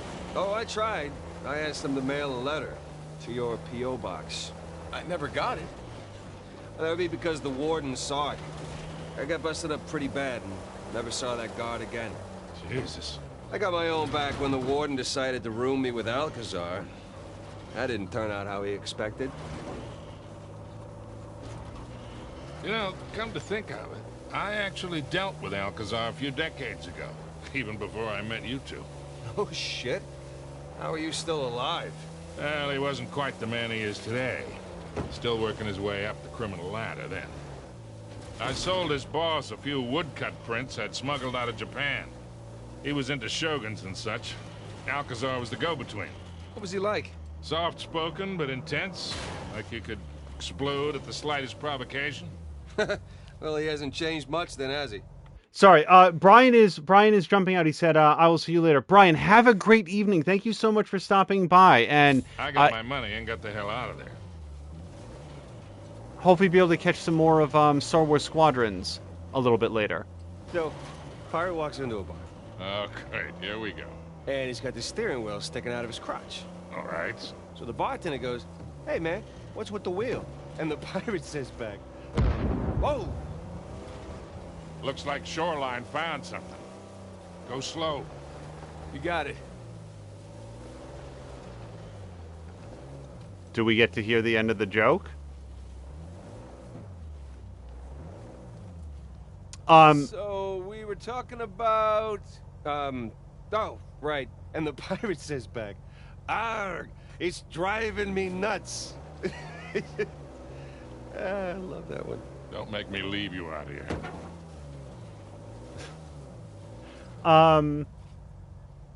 Sorry, I wanted to just make sure. Okay, so Miranda's saying, I hold up Assassin's Creed as an example of bad storytelling, so that particular example holds no weight to me. Okay. So, sometimes I feel like there's a tone of like I'm trying to convince you of something, Miranda. I assure you I am entirely disinterested in changing your mind. And the example you gave, that's one reason why. Basically, I think you like the Star Wars sequel trilogy for different reasons than I dislike it. So why do you like it? Well, so I spoke some about the Force Awakens. The Last Jedi was the most up and down experience I've ever had in a movie theater. The Last Jedi went from, this is super cool and I'm really digging it, to, that seems very stupid, to, oh my god, I never saw this coming, like that's really clever, to, what's going on? What? Is this just what's happening here? What is going on? To, oh my god, that is, and like, it was like an EKG, like when you see somebody's heartbeat, where it's just like huge ups and huge downs, and Whoops. I had a very, very uneven experience with that. And when we left the theater, I thought about that movie for weeks afterwards, and I wasn't sure what I had thought of it. Check it out, boys. What is it?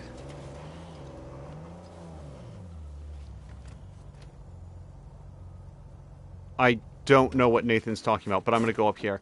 Oh, see? 1 second. Wait. Do I have to stand back here to do it? Yes. Cool.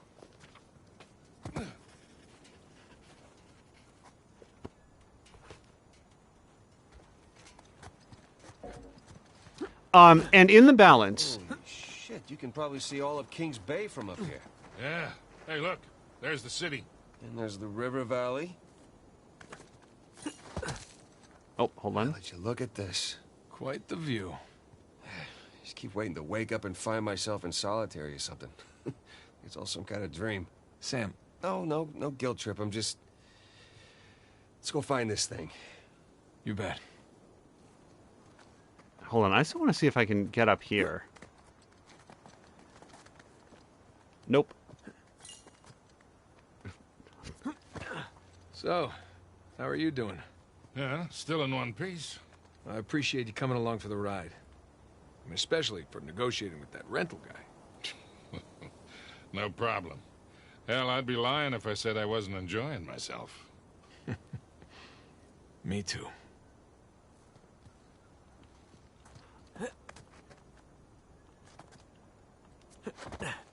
I just want to see if I can get up here, because I feel like there's handholds. I just...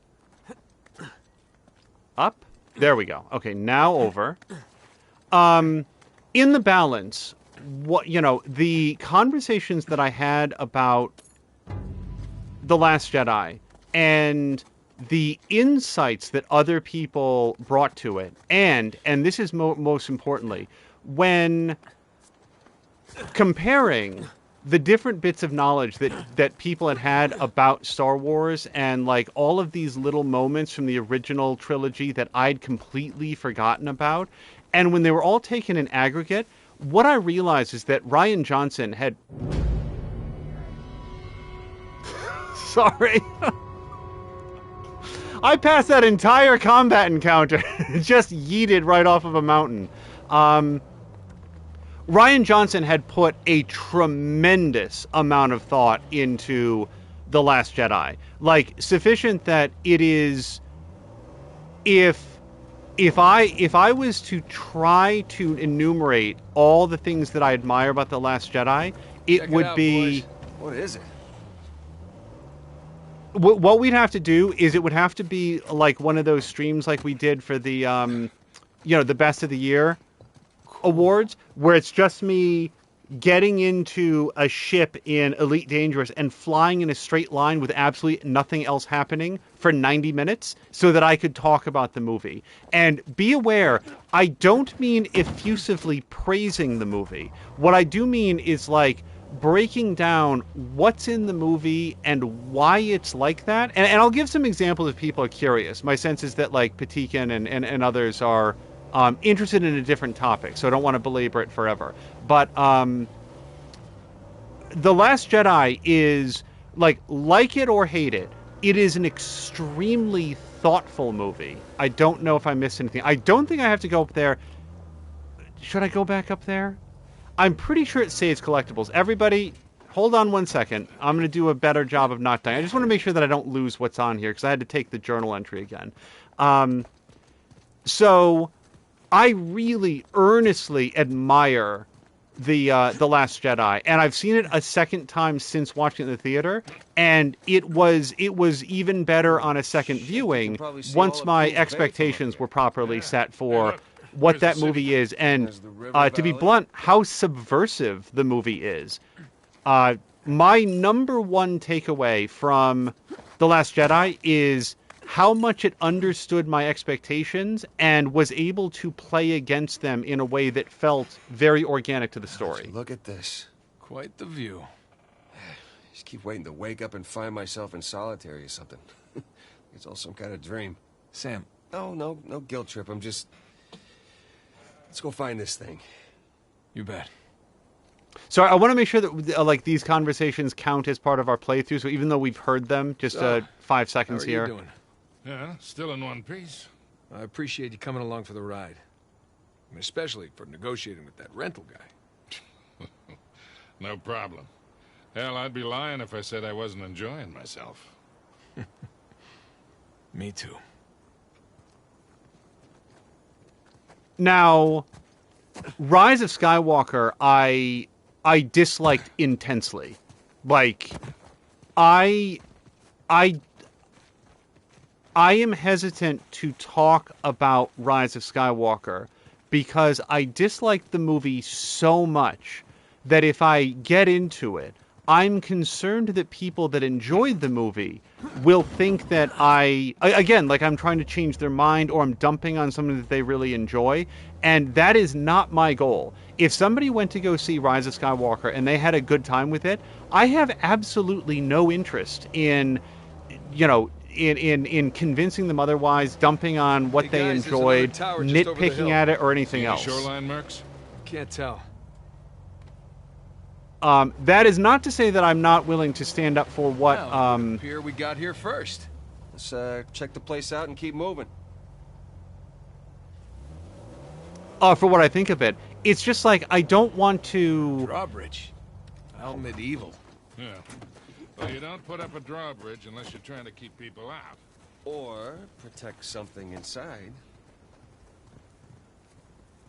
A stream like this is hopefully a good venue to hear from different people and to hear what people in chat are saying and to read their comments and to hopefully respond to the comments in a way that reflects some thought and stuff. What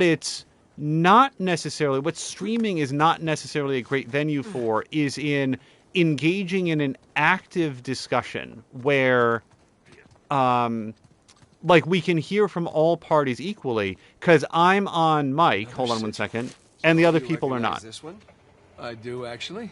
Anne Bonny. Mm-hmm. Operated out of the Caribbean. Thought she died in jail.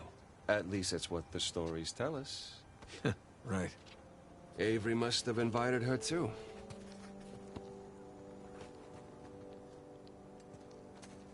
And so my concern in delving into Rise of Skywalker is it would be me listing off... that drawbridge. Sounds good. Hey, be careful, kid. A chronological sequence of events that happened in that movie and complaining about all of them. really, really had a bad time at that movie. Let me put it this way. When we left the theater for The Last Jedi, people said, All right, I'll see if there's something up here. yeah, I bet I can find a way. When we left Last Jedi, I was like, I don't know what I thought. Like, that was... Hey, guys! There's a massive tower just past the drawbridge. Biggest one yet. Yeah, right there. See it? All right, I'm up. Careful.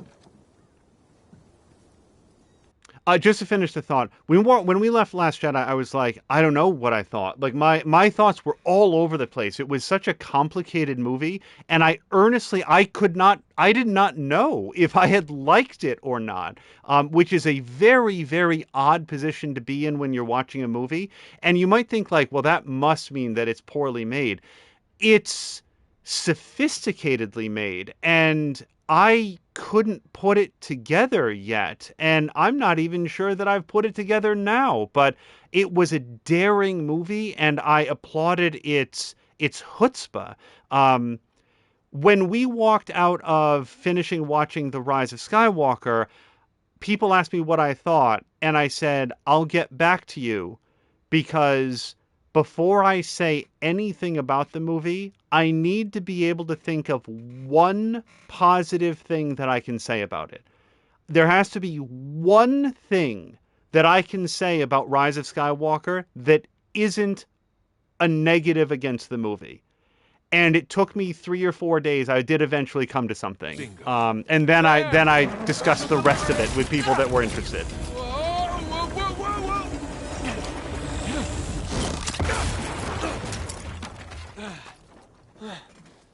Hey, kid, you all right? I'm fine. You all right? Yeah. You got this? Mm-hmm. I seen a few. I'll bring the car closer. Okay, wait, I missed part of the plan, everyone. I just smashed a whole bunch of shit. He's bringing the car closer. What am I doing? Oh, so our goal is to get the drawbridge down. Where is that in relation to all the bad stuff that just happened? Well, I probably need to just, shoot the chains, yeah? No?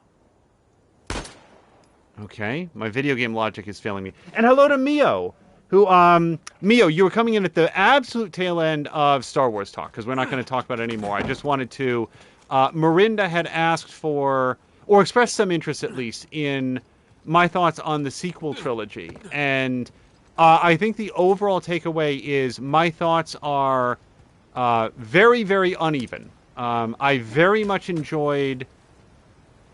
Okay, that's just a swing point, huh? I don't need a hint yet. Don't give me a hint. I very, very, very much enjoyed The Force Awakens, and I had an overall good time with The Last Jedi for incredibly different reasons. Like, it's an entirely different reaction to that movie, and then did not enjoy the third movie at all. So that's my overarching opinion on the third movie.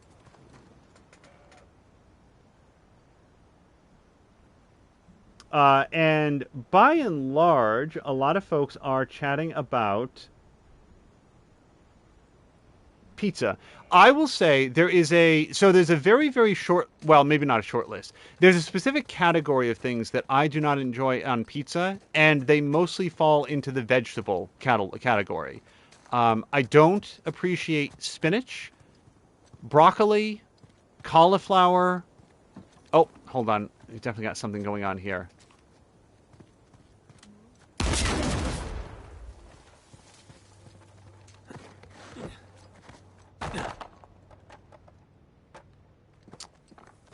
That was not helpful. These are all things that I don't like on pizza. Almost everything else, like if it's a form of meat, whether it's pepperoni, sausage. I've had pizza with like salami and stuff on it. That's all real good. Big fan of all of that. There's no kind of cheese that I've ever had on a pizza that I didn't enjoy. So there's a swing point here. Is there any reason? Are these just ways back? Okay, I'll tell you what. I'm going to swing over there, because I can.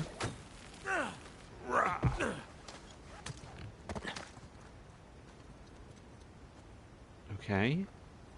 So we swung down there. There's a big smash. Oh, and now the crate is there. So the crate must do something. Let's go back over.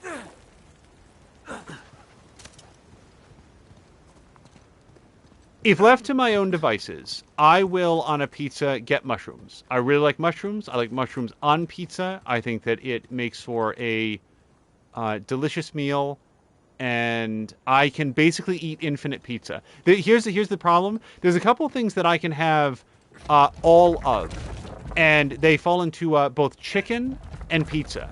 I can apparently have infinity chicken and pizza. I will never get full. I will never stop eating. I suspect that I could... Oh, this is what we do. This is what we do. Okay, I get it. Much like centrifugal force has introduced us to horses, or the way that fish eat until they literally die, I need to choose to stop eating those things, because I just never, ever, ever get full. There's always room for a little bit more. I got this. I mean, there's only one crank, you know? Keep up the good work, kid. So, as a result, I usually do not have very much pizza or, Stop. Stop. Guys, hi! These clowns are really getting on my nerves. I'm gonna go try to get the high ground if people don't mind. Form a grid! I want them fouled! No warning shots!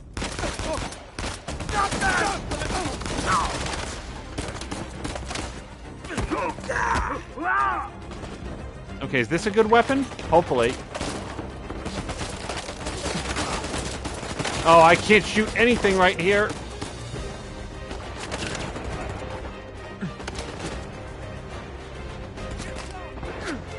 Woke up cranky today.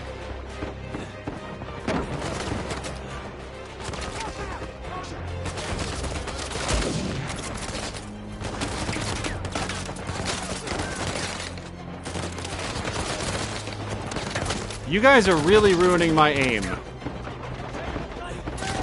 Oh, balls. Oh my god. Also, because the conversation was in chat about Hawaiian pizza. I'm perfectly comfortable with Hawaiian pizza. I know that I think Mia in particular is super anti-pineapple on pizza. It is not a flavor combination that I would have expected to enjoy, but here we are.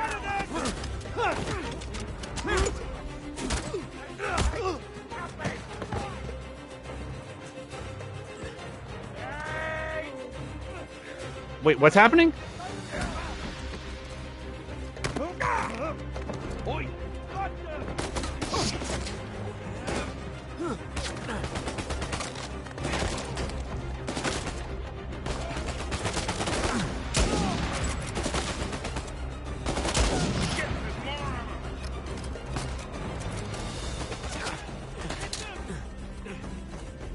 Alright, I don't know if I can take cover behind this thing. Wait, more of them. Where are the more of them?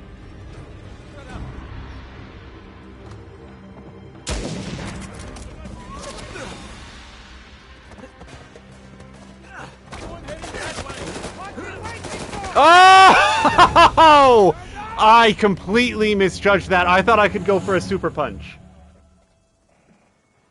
Jab is saying that Hawaiian pizza should be called Canadian pizza. Was it invented in Canada? I don't know.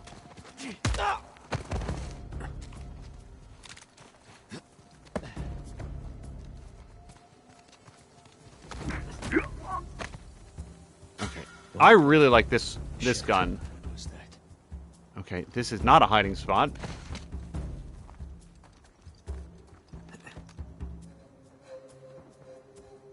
Jab is saying that's where it started. Wait, what's not a tarte? Wait. What is not a what's not a pizza? My favorite pizza is the French-German super thin, crispy one with a white sauce and a lot of different types of Mushrooms. Sounds good to me. What is the white sauce made out of? Hang on. I think I see someone over there. Down one!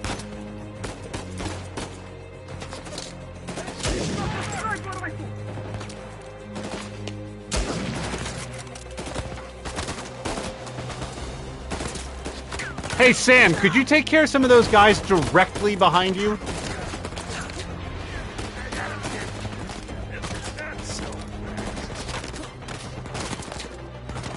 Oh, crap. Go faster than this.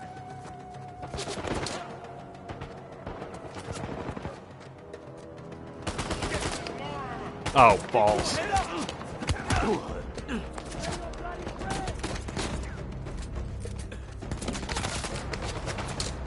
Right side! Sully. Crap. Okay, hold on. Hands off, asshole! Yeah, keep doing that. Go team! Guys down! Oh, jeez!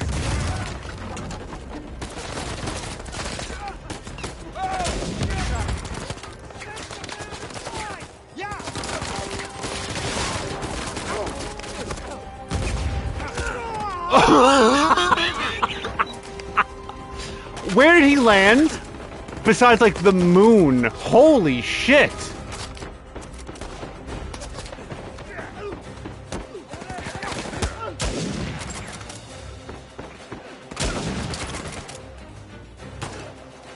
Okay, I think somebody took care of his friend.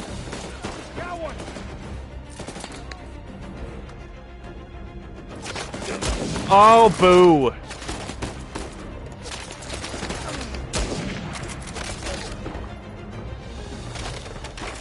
So Moo's saying creme fraiche is like cultured sour cream. I don't know. It sounds very rich, but I'd be willing to give it a shot.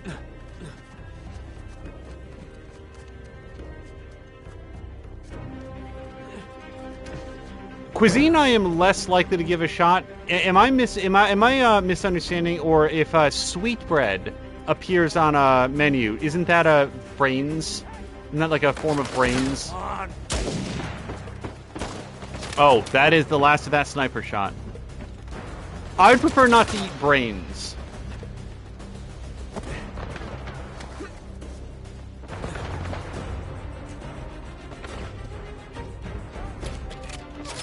So, Moo's saying sweetbreads are veal thymus, not brains. Okay. Like the thymus gland? Is that... I've never had it, Moo, so I'm learning something.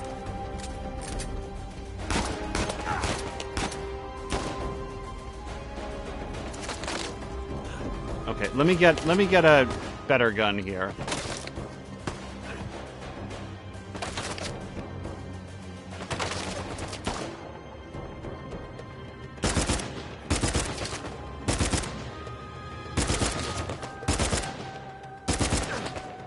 Oh, come on. Okay, I'm just gonna throw away all my ammo trying to hit this guy.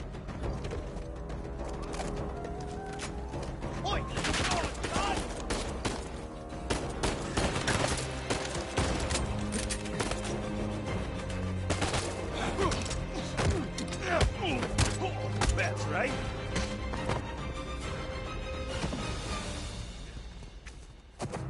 N8, let's go before more shoreline show up. Hey. Now, let's get that bridge down. So Moo's thymus is a lymph gland. See, somebody at some point had said that it was brains, and that's what I always thought that it was. So this is me learning something. This is me, like, never having just looked it up, which you would have thought would have been a more sensible thing.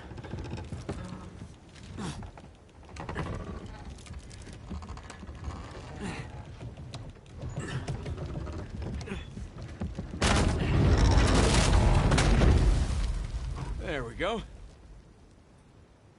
As we're saying, I would make a movie reference to Moo's comment, but last time I did that, R.I.P. Is the comment that monkey's brains, though popular in Cantonese cuisine, are not often to be found in Washington, D.C.?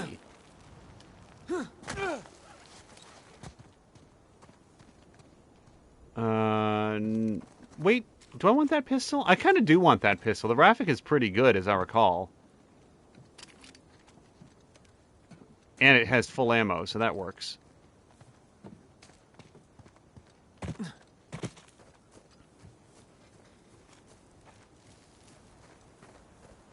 As we're saying, I needed you the other day. What was the event? Did somebody not get a Clue reference?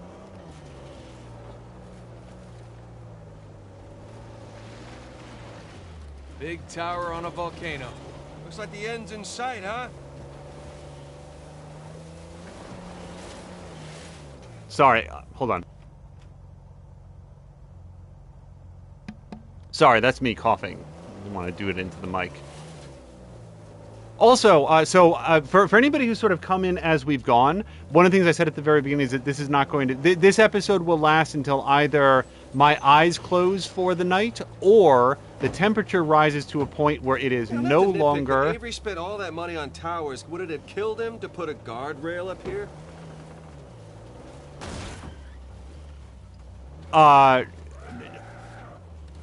Sorry, I'm forgetting where I left off on that. Either my eyes close for the night, or the temperature rises to a point where it is no longer feasible to continue playing. We are at that second point, but I very much want to hit the chapter break. Patikin saying, how can the temperature rise when it's turning to night? Well, in this case, the temperature can rise when you start off with some pretty good air conditioning to work from, but you cannot have the AC on. Take a look around. At the same time as the game system, or else it would be blowing directly into the microphone. How much do you owe Alcazar? Half. Half of what? Well, he only knows about the Gunsway heists. Which is worth 400 million. Right, but if Nathan's theory is correct, then there's a lot more treasure. Well, you should have told him it was Stupid boulder. You never tell your partners how much a job is really worth. I wasn't exactly expecting to be partners with him. I don't think I can make it around the boulder. And it's not... Oh, it's perfectly long enough. I don't know why... There we go. Alright. I do like the fact that the cable becomes a physical object that you can vault over once it's run. It's a nice touch. But you can see the outside temps are going down. Perhaps, but at least where we are, the outside humidity is going up. So whatever degree difference that we're getting... Here we go. No, turn into it. Uh-oh.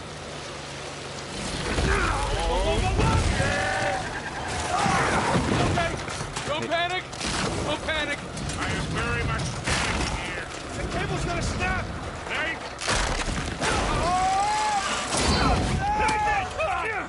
I got you! Hold on tight, kid! I got you!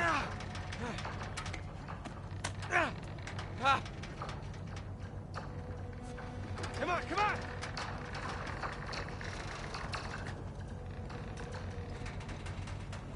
You okay? I've been better! Get us out of this, kid! Alright, hang on! Hail Mary, full of grace, our Lord is with thee, blessed are thee among women, and blessed is the fruit of thy womb. Easy, kid. Easy.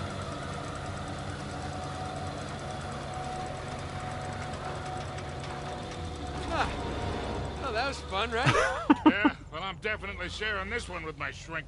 Wait, you have a shrink? No, but I will after this.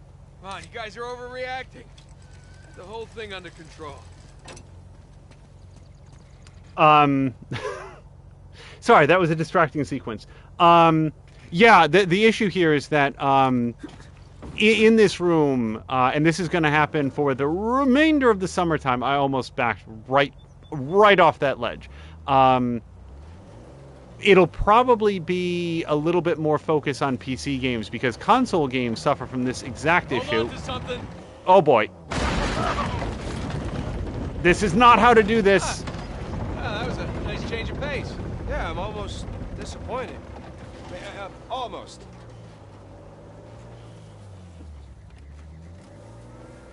All right, let's park here. Now, let's find our way in. Let's go claim our treasure, boys. Yeah, when we stream PC stuff, we can basically have the AC on, and it's less of an issue. But console stuff is works a little bit differently. Can't get in that way. Oh, and also Jab is saying this is a Batman level winch.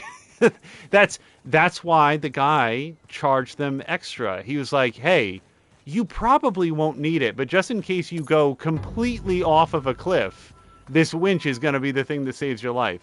I want to ask, like, a Moo and Groomfee, can the SnowRunner winches do that? Sam, give me a hand with this. Yeah. Whoops.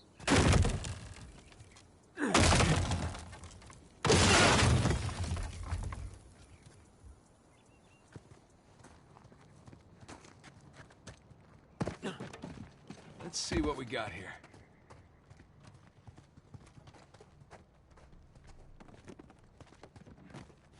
Huh. Looks like there's something back here. Sam? Yeah. Let's do this. Yeah, here in our area, it wasn't like West Coast temperatures. Over. All right, let's look around. Bricked over, not. I kind of feel like you could foot through that.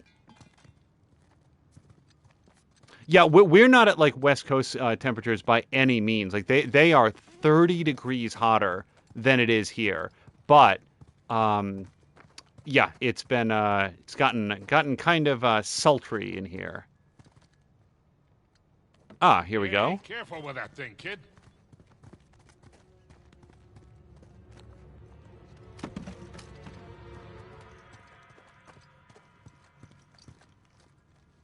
All right. Heads up!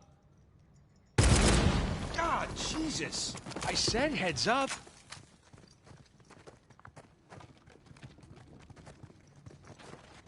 Patine saying, I usually have my window open when playing console. Yeah, no, we have that. We've done that over the course of the last probably 30 minutes or so, but it's mostly just letting the humider air in.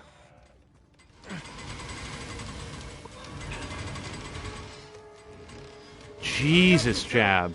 And he's up. Sam, wait up. Come on. Jab saying that he had they had 8 115-degree days, that's Fahrenheit, in a row a little over a week ago. I'm glad you're on the other side of that.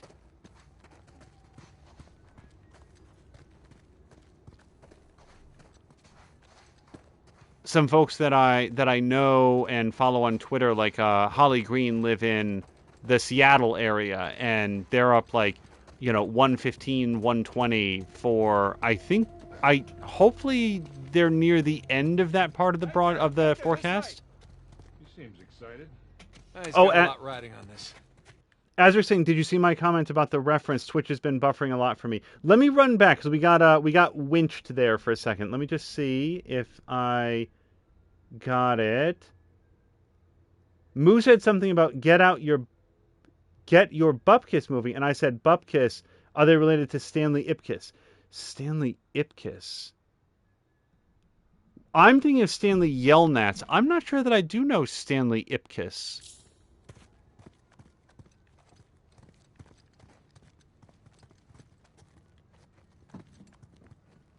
Stanley Ipkiss.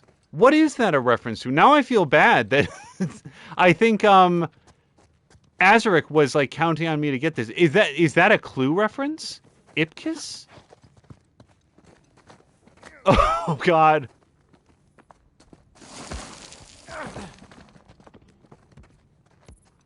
Azaric, I'm concerned that I'm going to feel really bad for not having gotten it once it's explained. Stanley Ipkiss.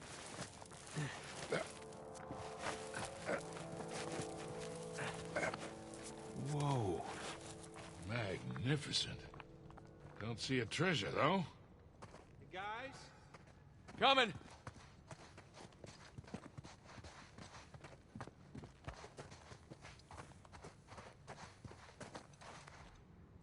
Check this out. St. Dismas. We meet again. So, what do we got? More sigils. There's our boy Avery. Thomas, too. And that's Adam Baldridge. That's Joseph Farrow, and that's Richard Warren. Pirate captains. All right, so maybe your pirate pool theory wasn't so ridiculous after all. All right, so, let's see. What do you think the trick is here? Gotta push a button, pull something? Maybe one of the arms, or... Yeah, give it a shot. Boys, whenever you're done fondling poor St. Dismas, I think you might want to come take a look at this.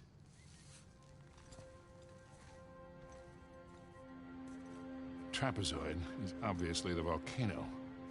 The crown, that's King's Bay. We got ourselves a map, gentlemen. Victor, you're a goddamn genius. Hear that, Nate? Genius. Yeah. Okay, so if we're here, this tower lines up with Avery's sigil. Okay, so then the other sigils... Must be the towers from Avery's time.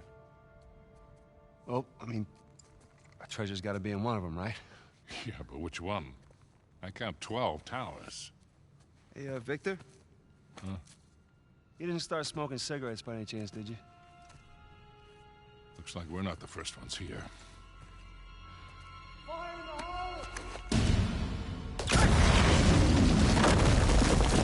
Get down! What's the drop on him? Oh, shit! Did I have to around him?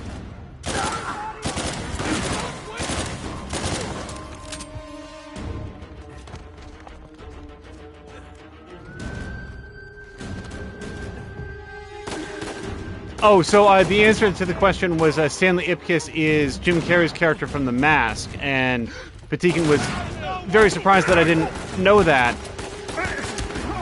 I have not seen The Mask in well over a decade, so I think that's a big part of it.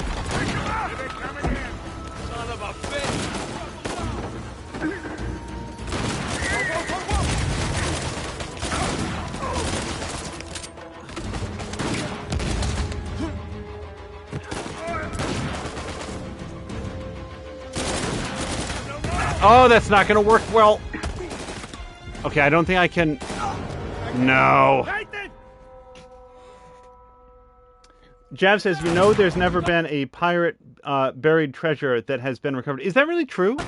It's not surprising to me because it feels like a big myth, but I guess the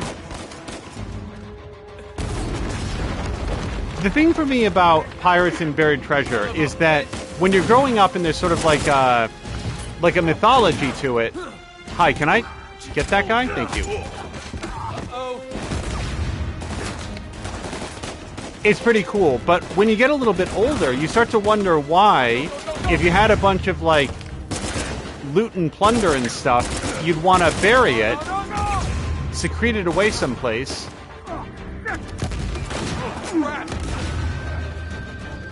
and not have access to it.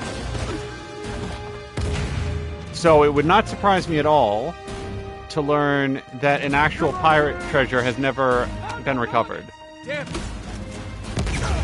Okay, I need to know who's doing that.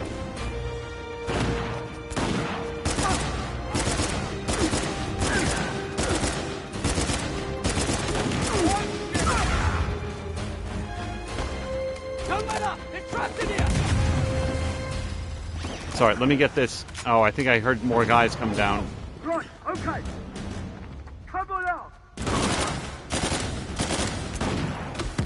Oh my god!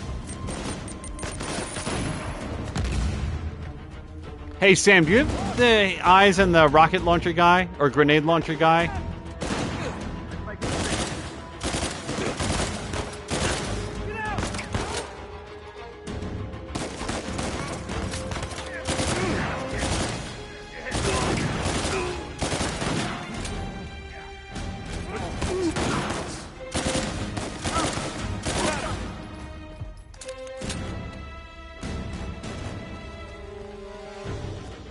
I saw somebody moving.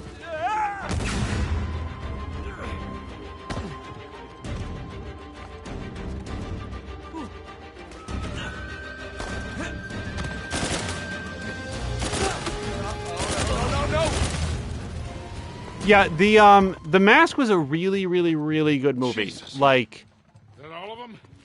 Well, let's hope so. You okay? Yeah, fine. Sam? Yeah, over here.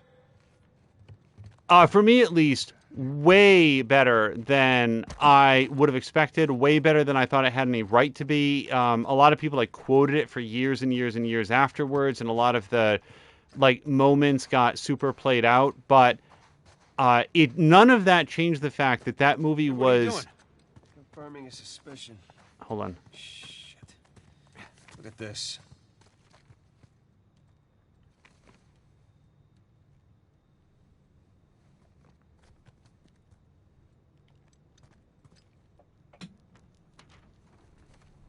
They figured out the towers, too. Locations, sigils, the works. So now what? Now what? Now we're screwed. Okay, because there's 3 of us and there's God knows how many of them, and they have a head start. Yeah, but they don't know which tower to go to yet. That's great, Nathan, because neither do we. Yes, we do. Look, it's a little worn down. Right there, that's a match. Yeah, you sure? Because, I mean, it could be this one, too.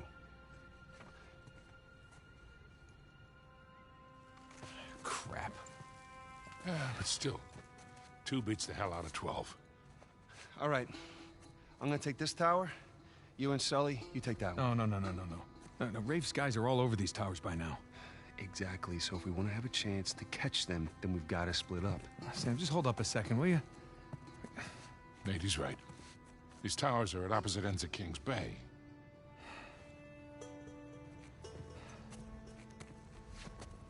Damn it. If you run into any of those shoreline clowns, you call us, okay? See you soon.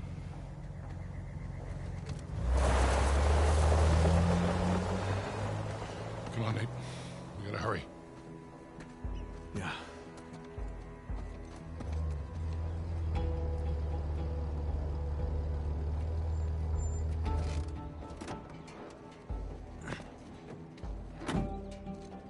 All right, there's our tower.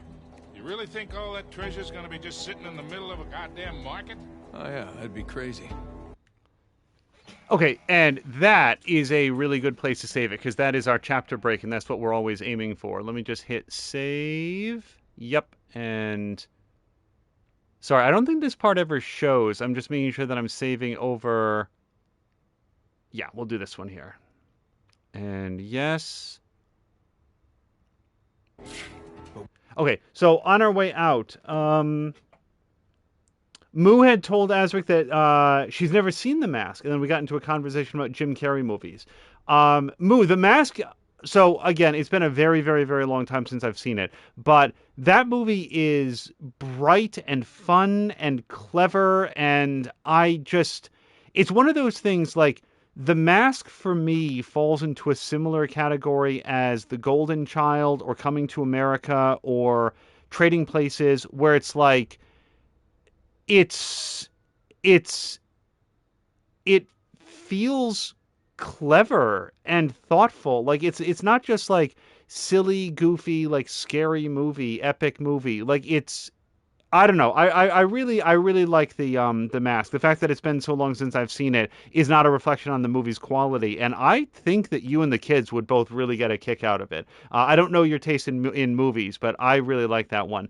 Other very good Jim Carrey movies: Eternal Sunshine of the Spotless Mind, The Truman Show. I am probably the biggest fan in the entire world of The Truman Show.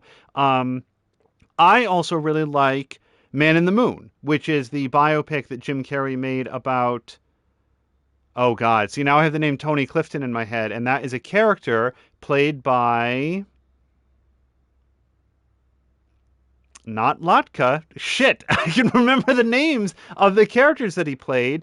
Oh, no. This is really going to bother me, and somebody's going to put it in chat in just a second. The name of the movie is Man in the Moon. It's the biopic that Jim Carrey was very passionate about doing, about Andy Kaufman. Thank you, Jab. I really like that movie, and it came out, I want to say, I think it came out in 2000 or just before, because Andy Kaufman had long said while he was alive that his intent was to fake his death and then reveal the big charade in the year 2000. I faked my own death and I'm back. So there were, like, as we came around to 2000, there was a lot of sort of like renewed focus on what I would argue was the comedic genius of Andy Kaufman. And there were some documentaries made by people that had worked with him and knew him really well. And that was around the time that Man in the Moon came out. So I sort of like learned a lot about Andy Kaufman, who had been a comedian that preceded me by some time, and was like, holy shit, this guy was smart, and he was incisive, and he was witheringly smart, and very, very, very funny. And yeah, Man in the Moon is a great movie. Eternal Sunshine of the Spotless Mind is great. The Truman Show is fantastic. Like, the Truman Show preceded the invention of reality television, or at least the adoption of reality television here in the United States. And I remember joking with my friends that someday I was going to make a movie that went for 24 hours that was just the completely mundane life of some accountant. And I would want to see, this is when you're like little kids, and like, the whole thing would be to make a movie that was just like following this one person around in their life, and to see how long people would sit in the theater before it got completely emptied out. As an adult, I feel like probably not very long, 20, 30 minutes, and people would be like, there's nothing happening here. But then The Truman Show came out, followed closely, or maybe preceded closely, by Ed TV, which was a different movie centered on the same idea of like, what if we just had cameras following around somebody in their everyday life? And then the next big thing that hit American television was reality TV, which started off as just watching people live their lives. I think The Real World on MTV might have preceded these things. It probably did, but I never saw that. But the big thing that happened after that was Big Brother and Survivor and all of these other reality television shows, which is just, what if we do shows like more like long form game shows? But the original version of Big Brother here in the United States was just like watching a bunch of people live in a house and slowly getting it whittled down. So the Truman Show felt to me like it was really ahead of its time. So yeah, Jim Carrey is, before I look at chat,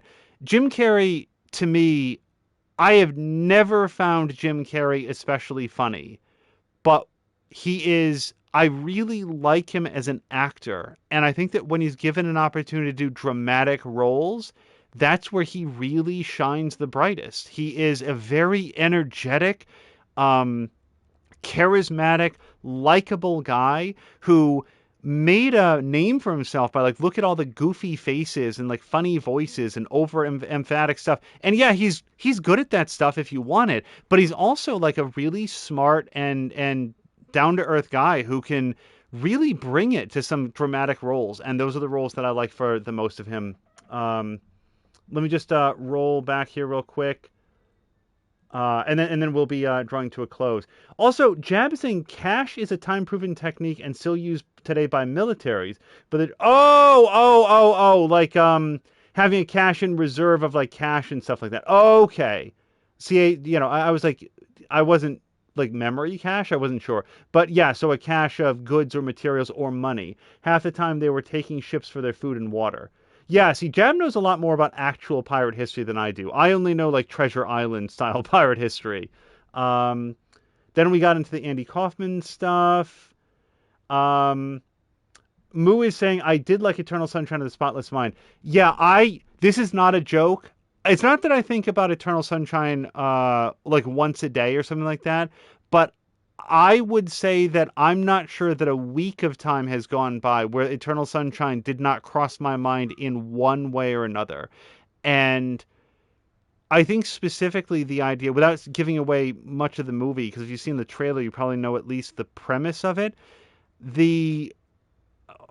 how much of a different person, and I think lesser of a person I would be if I didn't remember some of the things that are a source of significant disappointment or pain. And yet to have those memories removed would drastically change me as a person, and I think for the worse. Because the things that I remember that I've had done to me, the events in the world, to have those things removed would make me a less considerate and careful person, I think, and less able to understand some of the darknesses that others have been through. So that's something that comes up a lot about Eternal Sunshine. Believe it or not a lot of that is reflected in the movie, but just sort of those ideas. So yeah, it's an excellent movie. Eternal Sunshine for me is probably better than Being John Malkovich, and probably way, way, way, way better than Adaptation that I just didn't get. I just didn't get Adaptation. I don't know what it was going for. Maybe if I watched it now, many, many years later, I'd get Adaptation, but at the time it was just like, well, that was some stuff that happened. You know, I didn't really pull a lot out of it. Also, Angel names every movie where he's not in a comedy, which still has which in my opinion is his best stuff. Yeah, I like Jim Carrey comedies. Like I do like The Mask. I really legitimately do like The Mask. Ace Ventura, I don't know. Like, I will say this, that Jim Carrey's not great in every dramatic role. Like the movie 23, I think that was the name of it. Sort of a horror movie based on numerology. Like, don't get me wrong, that movie wasn't bad because of Jim Carrey. The movie was bad, I thought, because I didn't think that the script was very good. And it's just, I guess it's an interesting look at people who can pull meaning from completely unrelated criteria.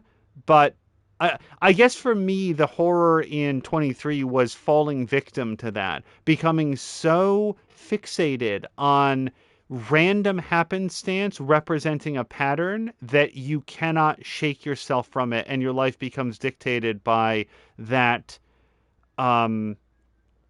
myopia. And that to me is the horror. Maybe that's what it was supposed to be. But overall, I didn't think that 23 was a great movie. Having nothing to do with Jim Carrey. Patikin says, non-comedy Jim Carrey, I also like. Oh no! I didn't read far enough because I just took a giant dump on a movie that Patikin really, really likes. So, 23 did not work for me, but it was, like I said, I don't take any of that back, but I hope I didn't come across as like dumping on something that Patikin really liked. Jab says the thing that reality TV has writers. He was funniest on In Living Color. Yeah, and like In Living Color didn't really work for me either. Comedy of all genres, I find that comedy is probably the most subjective, and I just, his comedy doesn't work for me. And then Patikin says, I think I'm the only one in the world who doesn't like that movie. Which movie? Liar, Liar was great. Liar, Liar, I sort of saw in the background once. I didn't really pay attention to it. I don't have a lot to say about Liar, Liar. Like I said, I like more comedies from him than anything else. That's opinions again. Marinda says that's a huge thing a lot of people don't know. Reality TV is scripted. And then Patikin saying Eternal Sunshine of the Spotless Mind. Oh. That he doesn't like the movie. Interesting. And that pretty much draws it to a close. So that's going to be the end of the stream. We're going to find somebody fun to raid, and we will be back. Here's the thing, you guys. So first of all, this was a very, very fun episode. I had in mind that Jeep driving sequence for a while, being like, okay, there's a little bit of dialogue, but it's where the story in Uncharted sort of like goes on hiatus for a little while, and there's a similar sort of runs in other Naughty Dog games that flowed from this. And when we did The Last of Us and The Last of Us Part 2 during those moments, we had a lot to talk about. So sort of like had it in my head about like, oh boy, how are we going to fill the time? And I don't know, if anybody heard the Star Wars stuff is contentious, I didn't feel like it was. I always think it's interesting to get thoughts and opinions from other people, because I think I've shared this story that me and I came at the Hurt Locker from entirely different positions, and the fact that we both pulled such different things from it made it like it really improved my appreciation for the movie. So I'm always happy to hear from people that, you know, came at movies from different perspectives. I'm trying to think if there's any movie that I'm really hardline about one way or another. I'd have to think about it for some. But That said, I am now in full-on vacation. I have many days that will hopefully not be spent thinking about work, stressing about work, and hopefully enjoying some time here on Twitch to do some more streams. So I would expect to see some more streams, particularly of Disco Elysium. Major goals that I would like to have accomplished by the end of my vacation time. I would very much like to complete Disco Elysium because I find that game fascinating, and I really want to talk about it with other people. I want to know what they did. I want to know what they succeeded at, what they failed at, what their take on the story was, what they discovered about the world, and what I failed to discover about the world. So, I really want to make a lot of progress in that. And as of our last episode, like a lot of new opportunities were opened up. So I'm super looking forward to that. I have other games that I'd like to start. So in the event that we complete Disco Elysium, there might be sort of an audition round of a few different games, but there's another game that's very story centric that I'm really, really looking forward to trying out. And I would love an opportunity to get a deep dive started on that when Disco Elysium is in the can. And then finally, I would like to continue on with a little bit more 2 Point Hospital because I've really had fun showing that game off, and I would like to try to get 3 stars in that scenario that we started. So there might be some of that as we go. As we take a look, Moo is saying that like wrestling, I think, for reality television. Azra saying thanks for the great stream and the great time. Jab is saying should have named this Uncharted the Winch. Yeah, it would have been a great title for this episode. And Moo says, thank you as always, a fabulously fun stream. And then finally, Jab says, I don't watch or play games that make me want to shoot kids. Oh, from Disco Elysium. Yes, there's some very, very abrasive kids in Disco Elysium. And we'll talk more about Disco Elysium. I want to be very careful what I say in a non-Disco Elysium stream. But suffice to say that I am enjoying the journey, but as I said the other day, fully understand if anybody's like the subject matter here is dismal and I don't want to have a part of it. And that's one of the things about being a variety streamer. This actually came up in Cara Luna's stream. I need to stop talking and turn the air conditioner back on.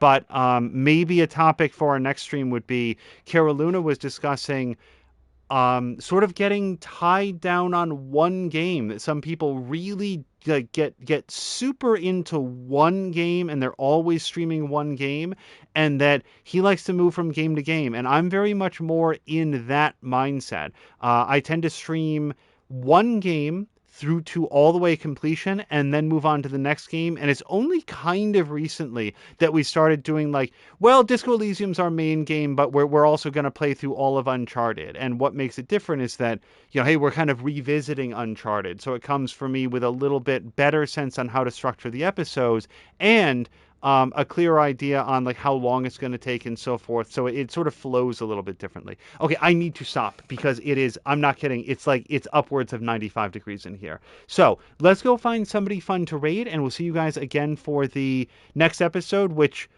barring something unusual, we will be back either tomorrow midday afternoon and find something fun to spend our day on. Until next time, you guys, thank you so much, and I hope you have a great day.